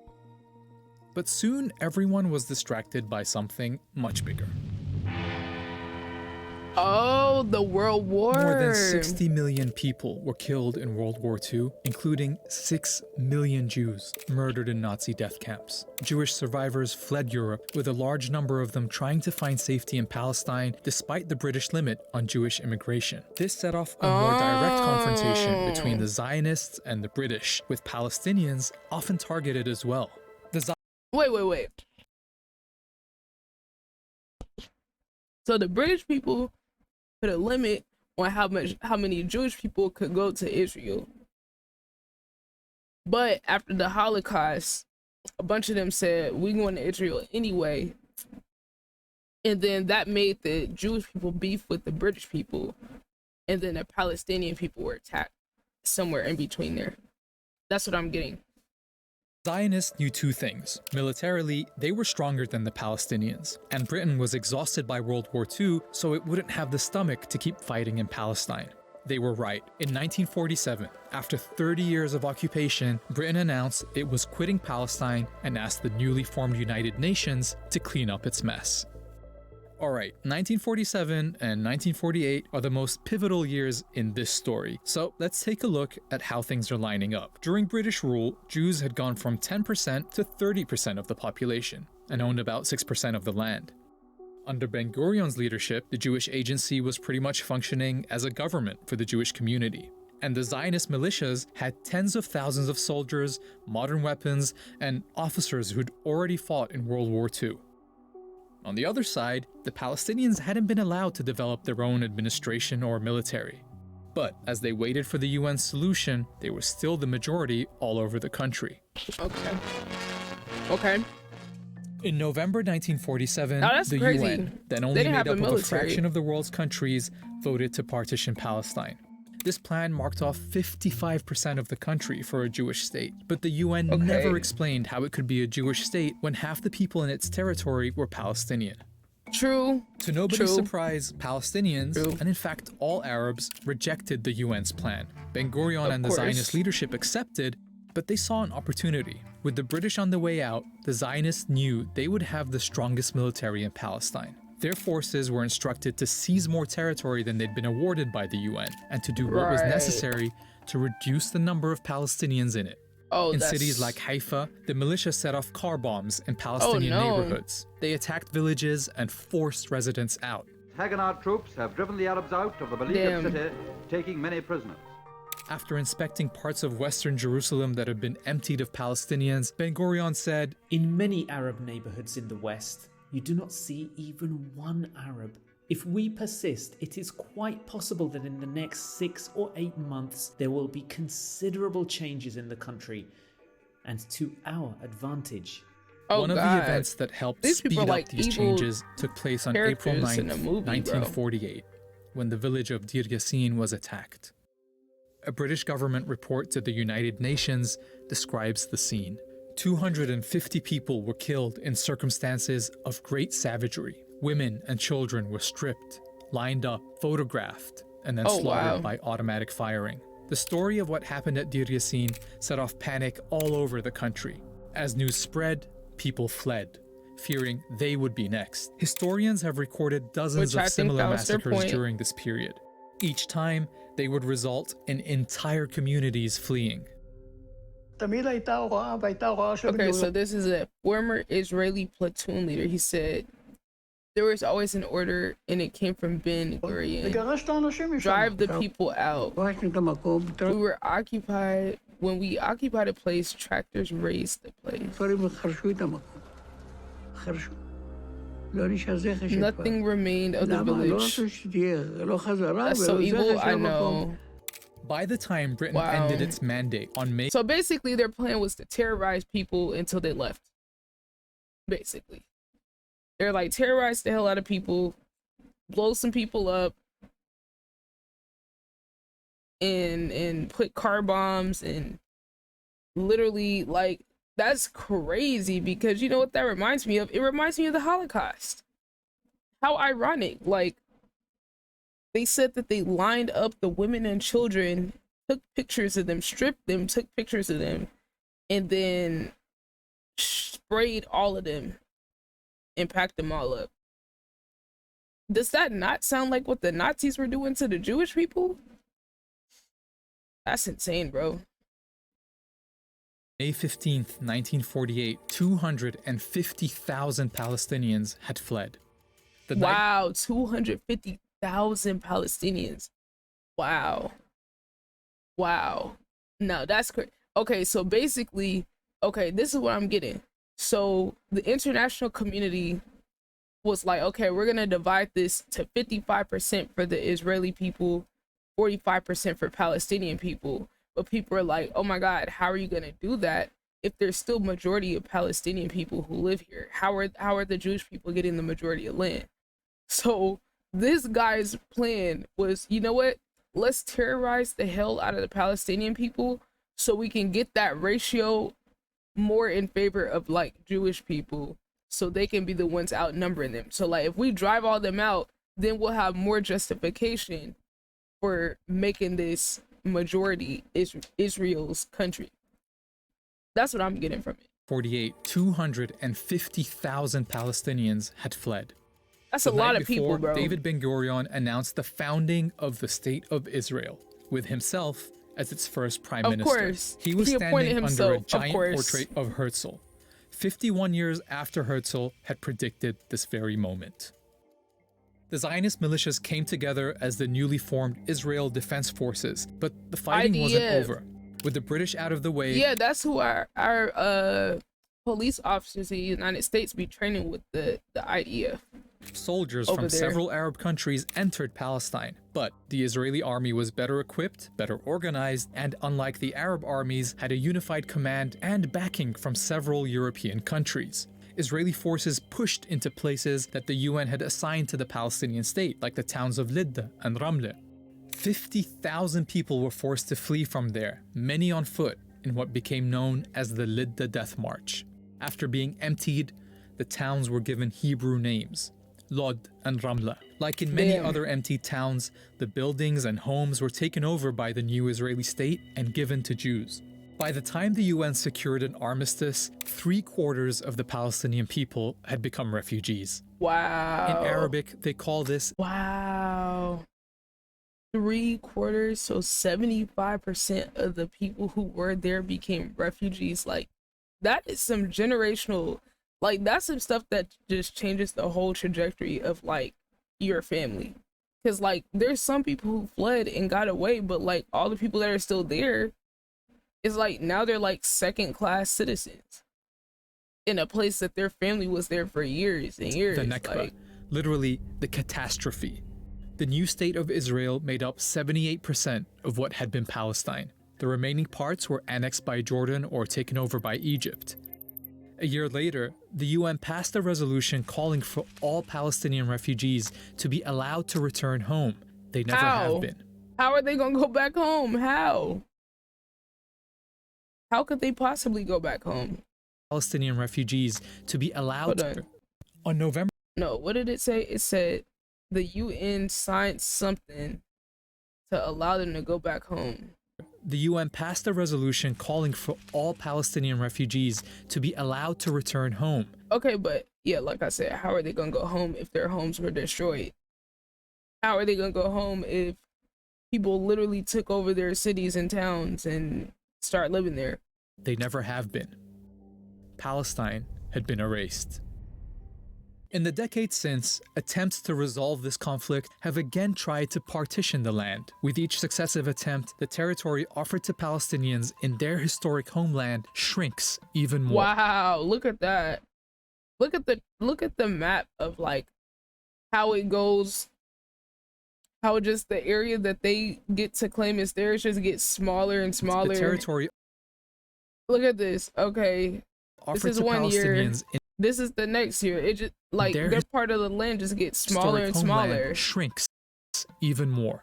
Ironically, Israel is still struggling to maintain the population advantage it gained in 1948 when it forced all those people out, because in 1967 it occupied the West Bank and Gaza, bringing all the Palestinians living there under its rule.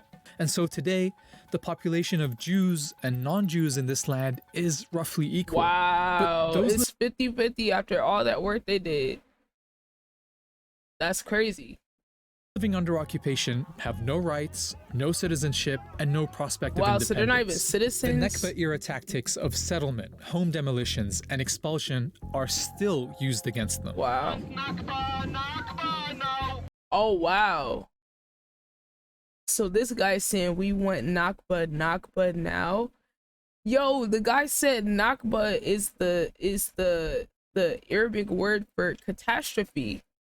This is crazy. Like, people are literally out here terrorists. Like, that's insane. That's like a white person in the United States yelling on the street, "We want black people lynched. We want black people lynched. We want slavery. We want slavery." Like, that's insane. That is insane. Israel has taken the land but wants nothing to do with the millions under its rule. International, Israeli, and Palestinian human rights groups say this system is a form of apartheid. Basically, to yeah. see if that's an accurate description of Israel more than 100 years after Balfour's promise, watch this video. Okay, so check this out. All right, here's a little shorter video about the world's largest open air prison. Okay, now we got a little context so we can watch some of the other videos. World's biggest prison. Okay, the world's biggest prison. So that's crazy. They literally don't have citizenship. They don't have rights. They don't have anything. Like, that is. And where do they live? Like, where do the people live? That's what I'm wondering. Like, do they all like just live in tents and stuff? To find out, you don't have to commit I hope any that's crime. not an ignorant question. You just have to be born in Gaza. This tiny strip of flat, open Palestinian land, about 25 miles long and only 7 miles wide at its widest point, that's it? Is surrounded by Egypt and the Mediterranean Sea to the south and west, and Israel. Bro, I swear the Gaza Strip used to be bigger when we first learned about it in school. I swear it didn't used to be this little tiny piece. Which has closed Gaza off to the outside world since the early 90s. Like many prisons, Gaza is overcrowded. Closed? In 2021, the population grew to over 2 million, with one of the highest population densities in the world, triple that of Detroit, which is about the same size. But where did all these people come from? Well, about 70% of Gazans are refugees and their descendants. They were forced to move there when Israel took over their towns and villages around the time it was founded in 1948. Many fled, thinking they were temporarily getting to safety. But Israel has never allowed them to go back, despite many of these towns and villages being a short drive or walking distance from Gaza. Israel actually went on to occupy Gaza in 1967, imposed military rule on the people So they who went lived over there too. and gave part of its territory to Israeli settlers. In the early 90s, it imposed a closure policy on Gaza. Palestinians there could no longer leave without a time-restricted, hard-to-get permit. Wow. Other So they can't even leave? How is this even possible? Like, okay, I know laws and rules and stuff don't mean things are gonna go that way. But like, if the United Nations said, okay, these people have the right to be here, these people have the right to go back to these cities or whatever, and these are theirs, how the hell can anybody support what the Israeli government does, keeping these people locked in a cage, basically? If they have the legal right, if it's written down, international countries agree, these people can go back to this area of land, they're entitled to this part of the country, and they're just keeping them in here, like, and they're saying, y'all can't leave. If you do leave, you gotta have a time limit, and you gotta get a permit. What? Like, that is crazy. Areas were restricted from visiting Gaza as well. But it was in 2006 when things got really bad. Israel had pulled its soldiers and settlers out of Gaza the year before, while still controlling the borders, the airspace, and the economy. The Palestinian group Hamas, which has a military wing that fights the Israeli occupation, won Palestinian elections and took over Gaza. In response, Israel took its policy. Okay, so that's where the Hamas groups come from. So Hamas is basically the military for the Palestinian people. Okay, because I was just like, okay, Hamas is like a terrorist group, which I guess in some people's eyes they are, you know, but I mean, they didn't get to officially form a military, so what do you think is gonna happen? Like, of course they're gonna do some shit that's like not by the book, but then again, people who are the military don't do shit by the book either, because were all those people back in the day supposed to shoot up all those neighborhoods and bomb the neighborhoods? Were they supposed to do that? Technically, according to international law, no, but won Palestinian elections and took over Gaza. In response, Israel took its policies to the next level. The only power plant was bombed. Wow, they bombed the power plant? Was banned. Most imports and exports were blocked, forcing most of Gaza's factories to shut down. Fishermen couldn't fish beyond a very limited area. Wow. Supplies of fuel and electricity were reduced so they much basically that people blocked converted everything. their cars to run on cooking oil. Even medical supplies. Wow, they converted their cars to run on cooking oil? They didn't have gas? This is like basically cutting them off from everything they need to live, basically. Restricted. The Israeli government decided how much food would be let in by calculating how many calories everyone in Gaza would count? get. As a government advisor by calculating how Israel used calorie count to limit Gaza food. What? Bro, does this not sound like the fucking Holocaust? Does this not sound like literally what they were doing in the Holocaust? How many calories everyone in Gaza would get. As a government advisor at the time said, the idea is to put the Palestinians on a diet, but not make them die of hunger. These policies put them on a Gaza's diet? Economy. It now has the highest unemployment rate in the world, and wow. more than half the people live under the poverty line. Wow. Even materials to build infrastructure like sewage treatment plants have been held back. No, so and the sewage is going in the water? Oh, that's... In 2012, the United Nations said that if things didn't get better, Gaza would be unlivable by 2020. Oh, God. Instead, things got even worse. Whoa, what is that? There have been several major military assaults by Israel on Gaza. Israel says the goal of these assaults is to limit Hamas's ability to fight. But thousands of okay, but if you're trying to limit the terrorist group, I'm almost certain all the people that died are not terrorists. Civilians have been killed and tens of thousands of homes destroyed in these assaults. Wow, they already don't really got no houses like that, and they destroyed the houses anyway. Call it mowing the lawn. Wow, But mowing even the when the assaults stop, lawn. supplies to rebuild are often prevented by Israel from entering the territory. Meanwhile, the Egyptian government is a close ally of the Israeli government and has Of long course. helped maintain the siege. Its border with Gaza has often been closed as well. When the border does Damn. open, only a few hundred people are allowed in or out. A few For a hundred, while, wow. Gazans built a tunnel economy under that border, smuggling in everything from urgently needed supplies to As they weapons should. to even fast food from Egypt. But the Egyptian government eventually flooded many of the tunnels and even destroyed one of its Wow. own border towns to cut off these supplies.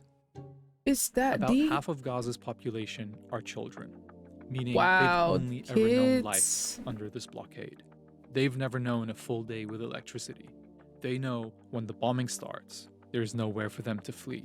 They know that when they get older, they're probably not going to find work. They likely will not be Damn. able to leave Gaza or even meet Palestinians from other parts of their country. They know what it's Damn. like living in the world's biggest prison. Damn. Chat, I'm just, you know, it's real easy to like just ignore this stuff and be like, oh, what does that have to do with me? And if you feel that way, I can't blame you. I can't say you're wrong. I'm not gonna say you're a bad person. What I will say is, it's hard to be faced with the things that are going on with the world, but if it's hard for me to watch and listen, I can only imagine how the people in these situations actually feel. And like, I feel like it's on me to keep myself informed about this type of stuff so that I'm not ignorant and just living in, you know, la la land, because at the end of the day, living here, it's difficult, you know, as a Black person or any other minority in this country. But at the same time, there's certain things that we just don't have to deal with. We just don't have to deal with that. I've never had to live in an area where, you know, there's bombs going off every day, or you know, there's fucking airstrikes on houses and supplies blocked off from getting to where I'm at. Like, that's just crazy. And I think sometimes, like, as people, we need to really just try to find the humanity in things, because it's easy to be like, what does that have to do with me? Well, our taxpayer dollars are going to it, damn it, so it got something to do with me. And I feel like when we are ignorant to this shit, we be letting our government get away with supporting shit like this. I mean, this is just one thing. There's so many things our government supports, but because we're ignorant and in our own world and can't find humanity with other people, we ignore it. Or the news that's out there, the mainstream media, they're corrupted. They have government agents working in these newsrooms, working for these companies, so the message that we get is filtered. And that's why it's on us to try to go out our way to do a little bit more research and try to hear from people that are actually there. That's what I feel like I'm supposed to do. And, you know, people that I'm in community with, you know, if I can do something to bring more information to other people, I'm gonna do that. And it's not fun, it's not entertaining, it's not none of that, but this shit is real life. And if I can't talk about some real stuff here, then where else am I going to talk about it? I just feel like this is kind of wild, and this has been happening for a long time, and our government has been supporting it a long time. Like, I swear I just saw an article about the US government doing like some emergency funding or to help Israel with this war. And it's like, we don't even know what's going on, and our tax money's going to that. Personally, I feel like we need to mind our business. I personally feel like, how are we coming up with these billions of dollars to help Ukraine and help Israel, but we can't help people here afford rent? We can't help people here afford, you know, groceries. We can't help people here afford healthcare, but we got all this money for these wars. We need to be questioning the government on that. We need to be questioning the people who represent wherever we're at on this shit. And they are literally getting rich. I'm telling y'all, it's not just, oh, war just for the sake of war, protecting this country, that country. No, you better believe somebody in the government is making money off of these things existing. And it's at the expense of other people's life. And nobody cares until it's them. Nobody gives a fuck until it's one of us this is happening to. We don't care until, oh, it's an American over there that gets blown up in one of these attacks. You know, we don't care about that. Spent on So this is a video here about what our taxpayer dollars go pay for in Israel. So let's learn a little bit about where our tax money is going, guys. How are US tax dollars being spent on Israel? Another strike on that terror. Through a lot of military funding. I remember seeing that. Since Israel's creation in 1948, the United States has provided $236 billion. What? $236 billion? Chat. That's how much money the US government has given since, what, for the past basically 75 years to another country. But they'll sit here and tell us, oh, we can afford this, we can afford that. We can afford to make sure you guys have affordable housing. We can afford to make sure y'all got affordable health care and don't go into bankruptcy the one time something happens to you. We can afford to make sure that you guys have good education. You know, that's a privilege. You got to pay for that. You got to work hard for that, you know? But we're over here giving, and I'm telling y'all, the 236 billion, that's not even an accurate number. It's way more than that. It's probably close to 500 billion or a trillion, because there's definitely black books where there's black projects that don't get put on the budget sheet. So this is just 236 billion that's accounted for. That's not all the money that was given. So it's like every 2 seconds, US government can write a bill to give more money to Ukraine and give more money to Israel. But when it comes to something that could actually help people here, oh no, we can't do that. Student loan forgiveness, oh no, we can't do that. We can't, it's unconstitutional. But it's constitutional for y'all to give money to other countries over helping people here. Make it make sense, y'all. In aid and missile defense funding. That's a crazy amount of money. Human rights groups say the Israeli army has been using US-made military equipment to attack Wow, Gaza. so they're using our equipment too. In May 2021, Israeli air raids killed 200 people in Gaza during the first week of violence. Dozens were children. Wow. It's why people are increasingly asking, why does the US continue to be complicit in Israel's violation of human rights? Occupation no more! Each year, the US gives Israel $3.8 billion in military aid. That's $38 billion total, signed in a 10-year agreement between Israel and the US. To put this military assistance in perspective, annually, it's $1 billion more aid than the US spent in the fight against the climate crisis.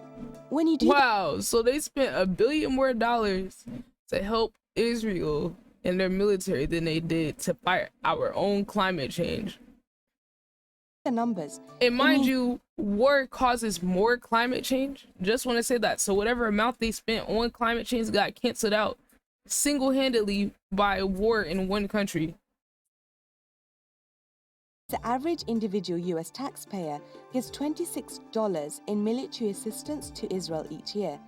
It's the cost of paying 47,000 elementary school teachers in the US. Wow, and we have a teacher. We literally have a teacher shortage. So all that money we send somewhere else could be going towards teacher for better education, better training, better resources, all that. But nah. Education's a privilege. You gotta earn that. Assistance ensures Israel's military is one of the most technologically sophisticated in the world. You're looking at the most advanced fighter jet ever made.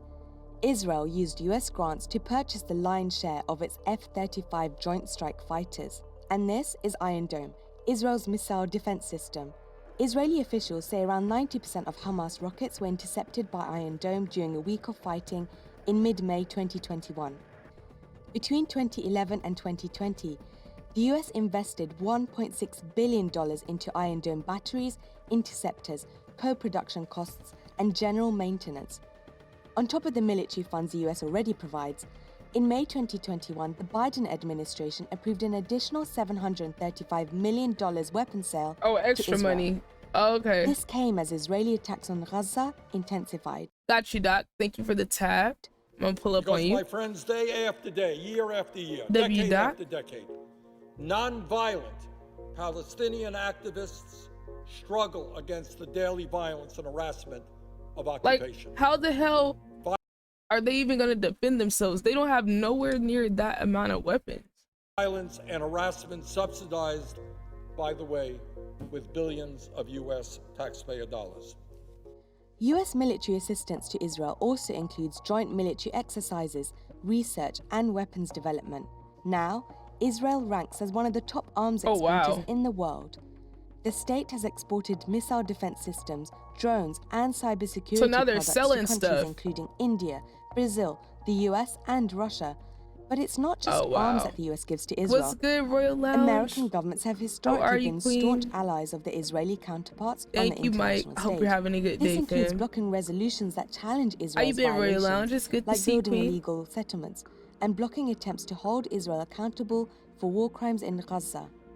There has not been a significant overreaction.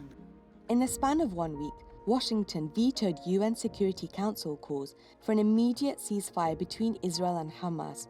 Not once, How do you not twice, override but three bro, how does the US government override an international agreement that they need the ceasefire? Like, that's literally them wanting war. Like, that is insane. President Biden only added to calls for a ceasefire after 8 days of violence. In fact, the US opposes the International Criminal Court's investigation into alleged war crimes. This is crazy, chat. Like, literally, the international community is acknowledging that these are war crimes against these Palestinian people. And the US government's like, whoa, whoa, whoa, whoa, whoa. We don't need y'all to investigate this. We're standing by them. We're big bro right now. We're backing them. Y'all can investigate this. Chill. That's crazy. That's crazy. Yo, I'm good, Royal Lounge. We're just kind of going through a little news right now, keeping up with what's going on with international community. Yo, what's good, Chucky Chuck? How you doing, bro? Occupied territories. How you feeling today? Now, US interest in Good to the see you Middle guys. East might be waning, but Israel's security is still a cornerstone of US foreign policy. Here's what US Secretary of State Antony Blinken had to say. As we've said before, Israel has the right to defend itself. Defend There is itself no against equivalence what? between a terrorist group indiscriminately firing rockets at civilians and a country defending its people from those attacks. Publicly, How is defending people killing children and all this other stuff? Like, these niggas be chatting, bro. They be chatting. So when the other country, you know, bombed their houses and cut them off from food, bombed their power plant, you know, wouldn't allow them to have any type of fuel for their cars, won't let the fishermen fish to actually get food. They literally don't even have sewage. So all the fucking sewage is going into their water. Like, these things would not be acceptable any other place. If there was any other country where this was happening, the United States would be marching in there like, oh, this is not legal, these are war crimes, and we gotta protect these people. Any other time. But for this country, we're just like, yeah, we support him, so it is what it is. The US focused on civilian So deaths pathetic. from Hamas rockets. There's no mention of Palestinians killed Exactly. in Gaza What about all the or kids? occupation. This is part of a bigger problem. For decades, the US has said it supports a peace process, but it's continued to block any efforts to stop Israel's systematic violations of international law. Exactly. This has been happening simultaneously as Palestinians experience increasing dispossession and oppression. This is why Palestinians don't see Wow, the are US those as the an honest bombs? broker in the conflict. In What an is- effort to pressure Israel to follow international law, Palestinians and their allies have been calling for the boycott, divestment, and sanctions of Israeli goods. But in the US, this form of resistance has been targeted.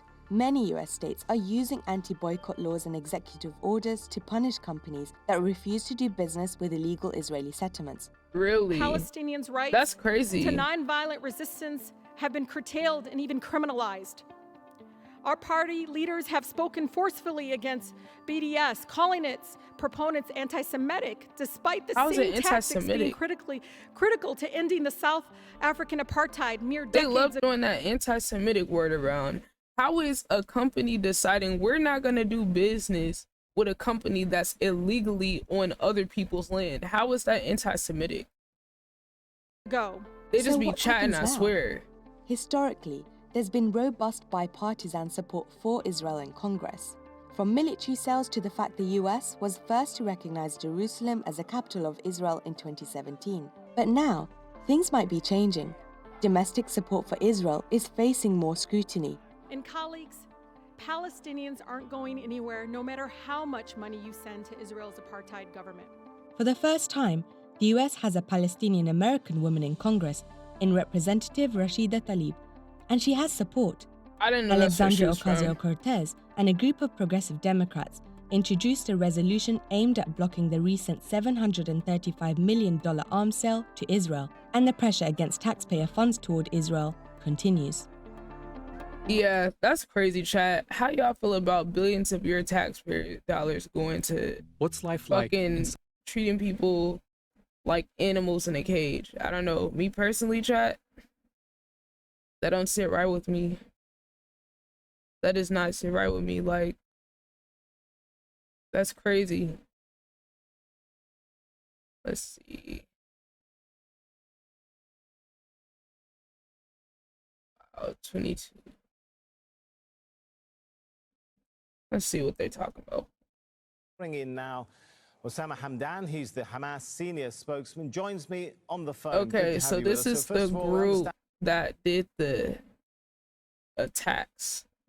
And Hamas fighters are currently engaging with Israeli forces inside Israel. What is the point of their operation right now? Well, thank you for having me. Oh, should he speak English? The whole operation is a response for the Israeli attacks against Al-Aqsa Mosque, Jerusalem, and the West Bank.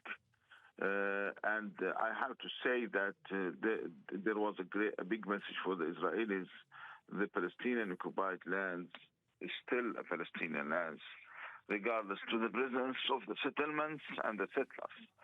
And there will be a time that those lands will be evacuated from the Israelis and it will be back for the Palestinians. This is the important idea of still fighting on our occupied lands and in the year 1948. All right. You're fighting, as you say, to end the occupation, but why is Hamas attacking civilians? Okay. Good question. Well, there was no attack against the civilians. All what was declared by Let me Hamas jump in there, military Mr. Hamdan, if I may, because a statement by the UN Secretary General clearly says that he's appalled by reports civilians have been attacked and abducted from their own homes. And we've seen videos, in fact, of what looks like Israelis being taken into Gaza. Are you saying the UN Secretary General is wrong? They kidnapped the people? Oh, wow. Well, this is a very important point to be figured. Through the last 20 years, Israel held attacks against Gaza and killed thousands of Palestinians, civilians, and no one had any comment. I watched President Biden talking about standing beside Israel and its attacks against the Palestinians. Well, it's a kind of hypocrisy. He is not talking about the Palestinians who are being killed. Yes. Okay. He kind of contradicted himself. So this is the guy who is the leader of like Palestinian military, basically, or he's like a spokesperson for them. So like, he said, the guy asked, why are you guys attacking civilians? So this guy, the military guy, is saying we didn't attack civilians. Then the guy's like, okay, well, we saw videos of y'all kidnapping people and killing civilians. So he's like, okay, well, y'all are being hypocritical because no one said anything when Palestinian citizens and children were killed by the Israeli government, which he's right. But I mean, did y'all attack the civilians or not? Like, I'm not gonna be the one to say like, oh, it's okay if they attack civilians, right? But at the same time, he does have a point. Nobody cared when they attacked the Palestinian people or killed thousands and thousands of them and killed a bunch of kids and shit. Nobody said anything, literally. They never bring it up. So now it's a big deal and it's horrible. But when the other people were getting packed up and the kids were getting packed up, nobody said anything. So it's like, it only matters when it happens to one side, not the other. It's only a problem when, you know, it's Israeli people and Israeli kids being killed, but when it's the other side, it's literally not even reported.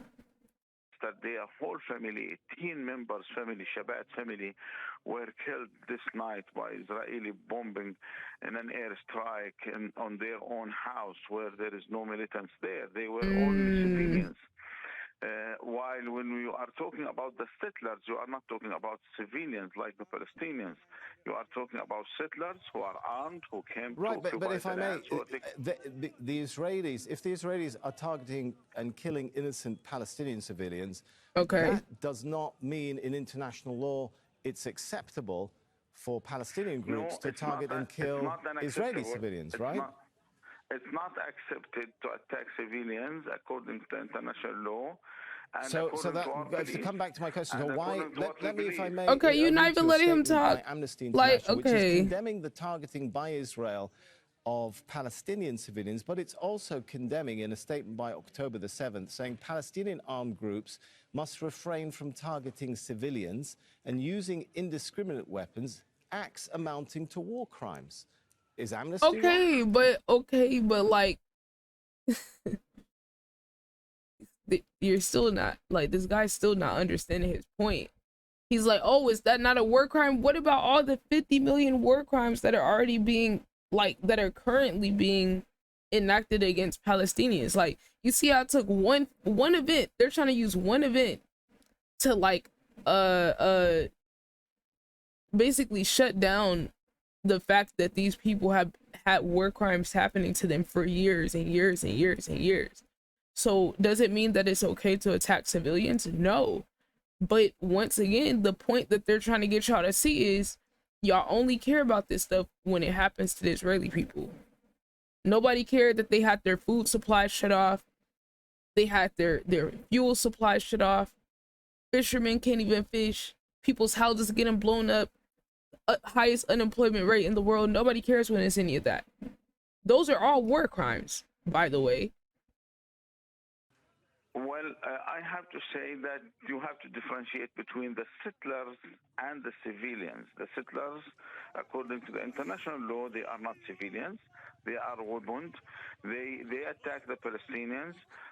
True. They in fact shooted against the Palestinians. So you have to differentiate between both issues, the civilians and the settlers, who are not, according to the international law, civilians. Interesting. Firing rockets, which is what Amnesty is saying, firing rockets are indiscriminate weapons that can hurt and do hurt civilians. Well, we hope that Amnesty can urge the international community to either to make an end for the Israeli occupation or to urge them to send more developed weapons to attack just only the soldiers. Because we are not targeting on purpose the civilians. You know, there is a huge amount of civilian targets inside occupied lands 1948, which Hamas is not aiming on or targeting them. We have declared that the settlers, they are part of the occupation, and the settlers, they are part of the armed Israeli power. They are not normal civilians as they are named all the time. Okay, so he's basically saying what they're calling our civilians are settlers who are on land that they're not legally allowed to be on. So he's saying stop calling settlers on illegal land civilians, because according to international law, they're not civilians because they're not in land that's designated for them. They're settling on land that is technically there for Palestinians, but the Israeli government is keeping Palestinians shut off into this one corner of the country on the Gaza Strip. That's what I'm getting from this. So some of these towns, though, are in the southern areas of Israel. We're not just talking about settlements in the West Bank. Well, everyone knows that those are settlements. And if you are talking about Sidrot, it's a settlement. If you are talking about Native, it's a settlement. Those are settlements on our occupied lands, 1948. Everyone has to understand that the Palestinian lands is a whole complete land from sea to river, and the Israelis who signed the Oslo agreement, even they did not implement the agreement, and they are still taking over the Palestinian lands. So what the Israelis... This person said, Hamas representative is essentially arguing that settlers are not civilians and therefore unworthy of human consideration. Well, I find that funny that they say it like that, considering that, you know, Palestinians aren't looked at as civilians either, because they don't even have citizenship in a country that they were already supposed to be allowed to be in. So they haven't been looked at as people that deserve human consideration, considering they've had literally everything that you need for human life cut off from them. So I think it's ironic that we want to get you know, all philosophical and try to have understanding when, you know, some people on the other side are hurt. Should anyone be hurt? Hopefully not. I wouldn't want anyone to be hurt, but what do you think is going to happen when you sit there and you literally kill thousands and thousands and thousands of people, and you have people displaced and having no home to live at, or you keep these people in basically a prison cage where they literally can't even go out to the other side. They can't go out and get food. They can't go out and get medical supplies. What do you think is going to happen? Do you think they're going to be sitting here picking and choosing like, oh my God, let's make sure we put the missile right here, and then we got to make sure, you guys, before we do that, we're going to make sure that there's no civilians in the area? Did literally the Israeli government care if there was any people in the area on the other side? Yo, what's good? Welcome on in, Hyper.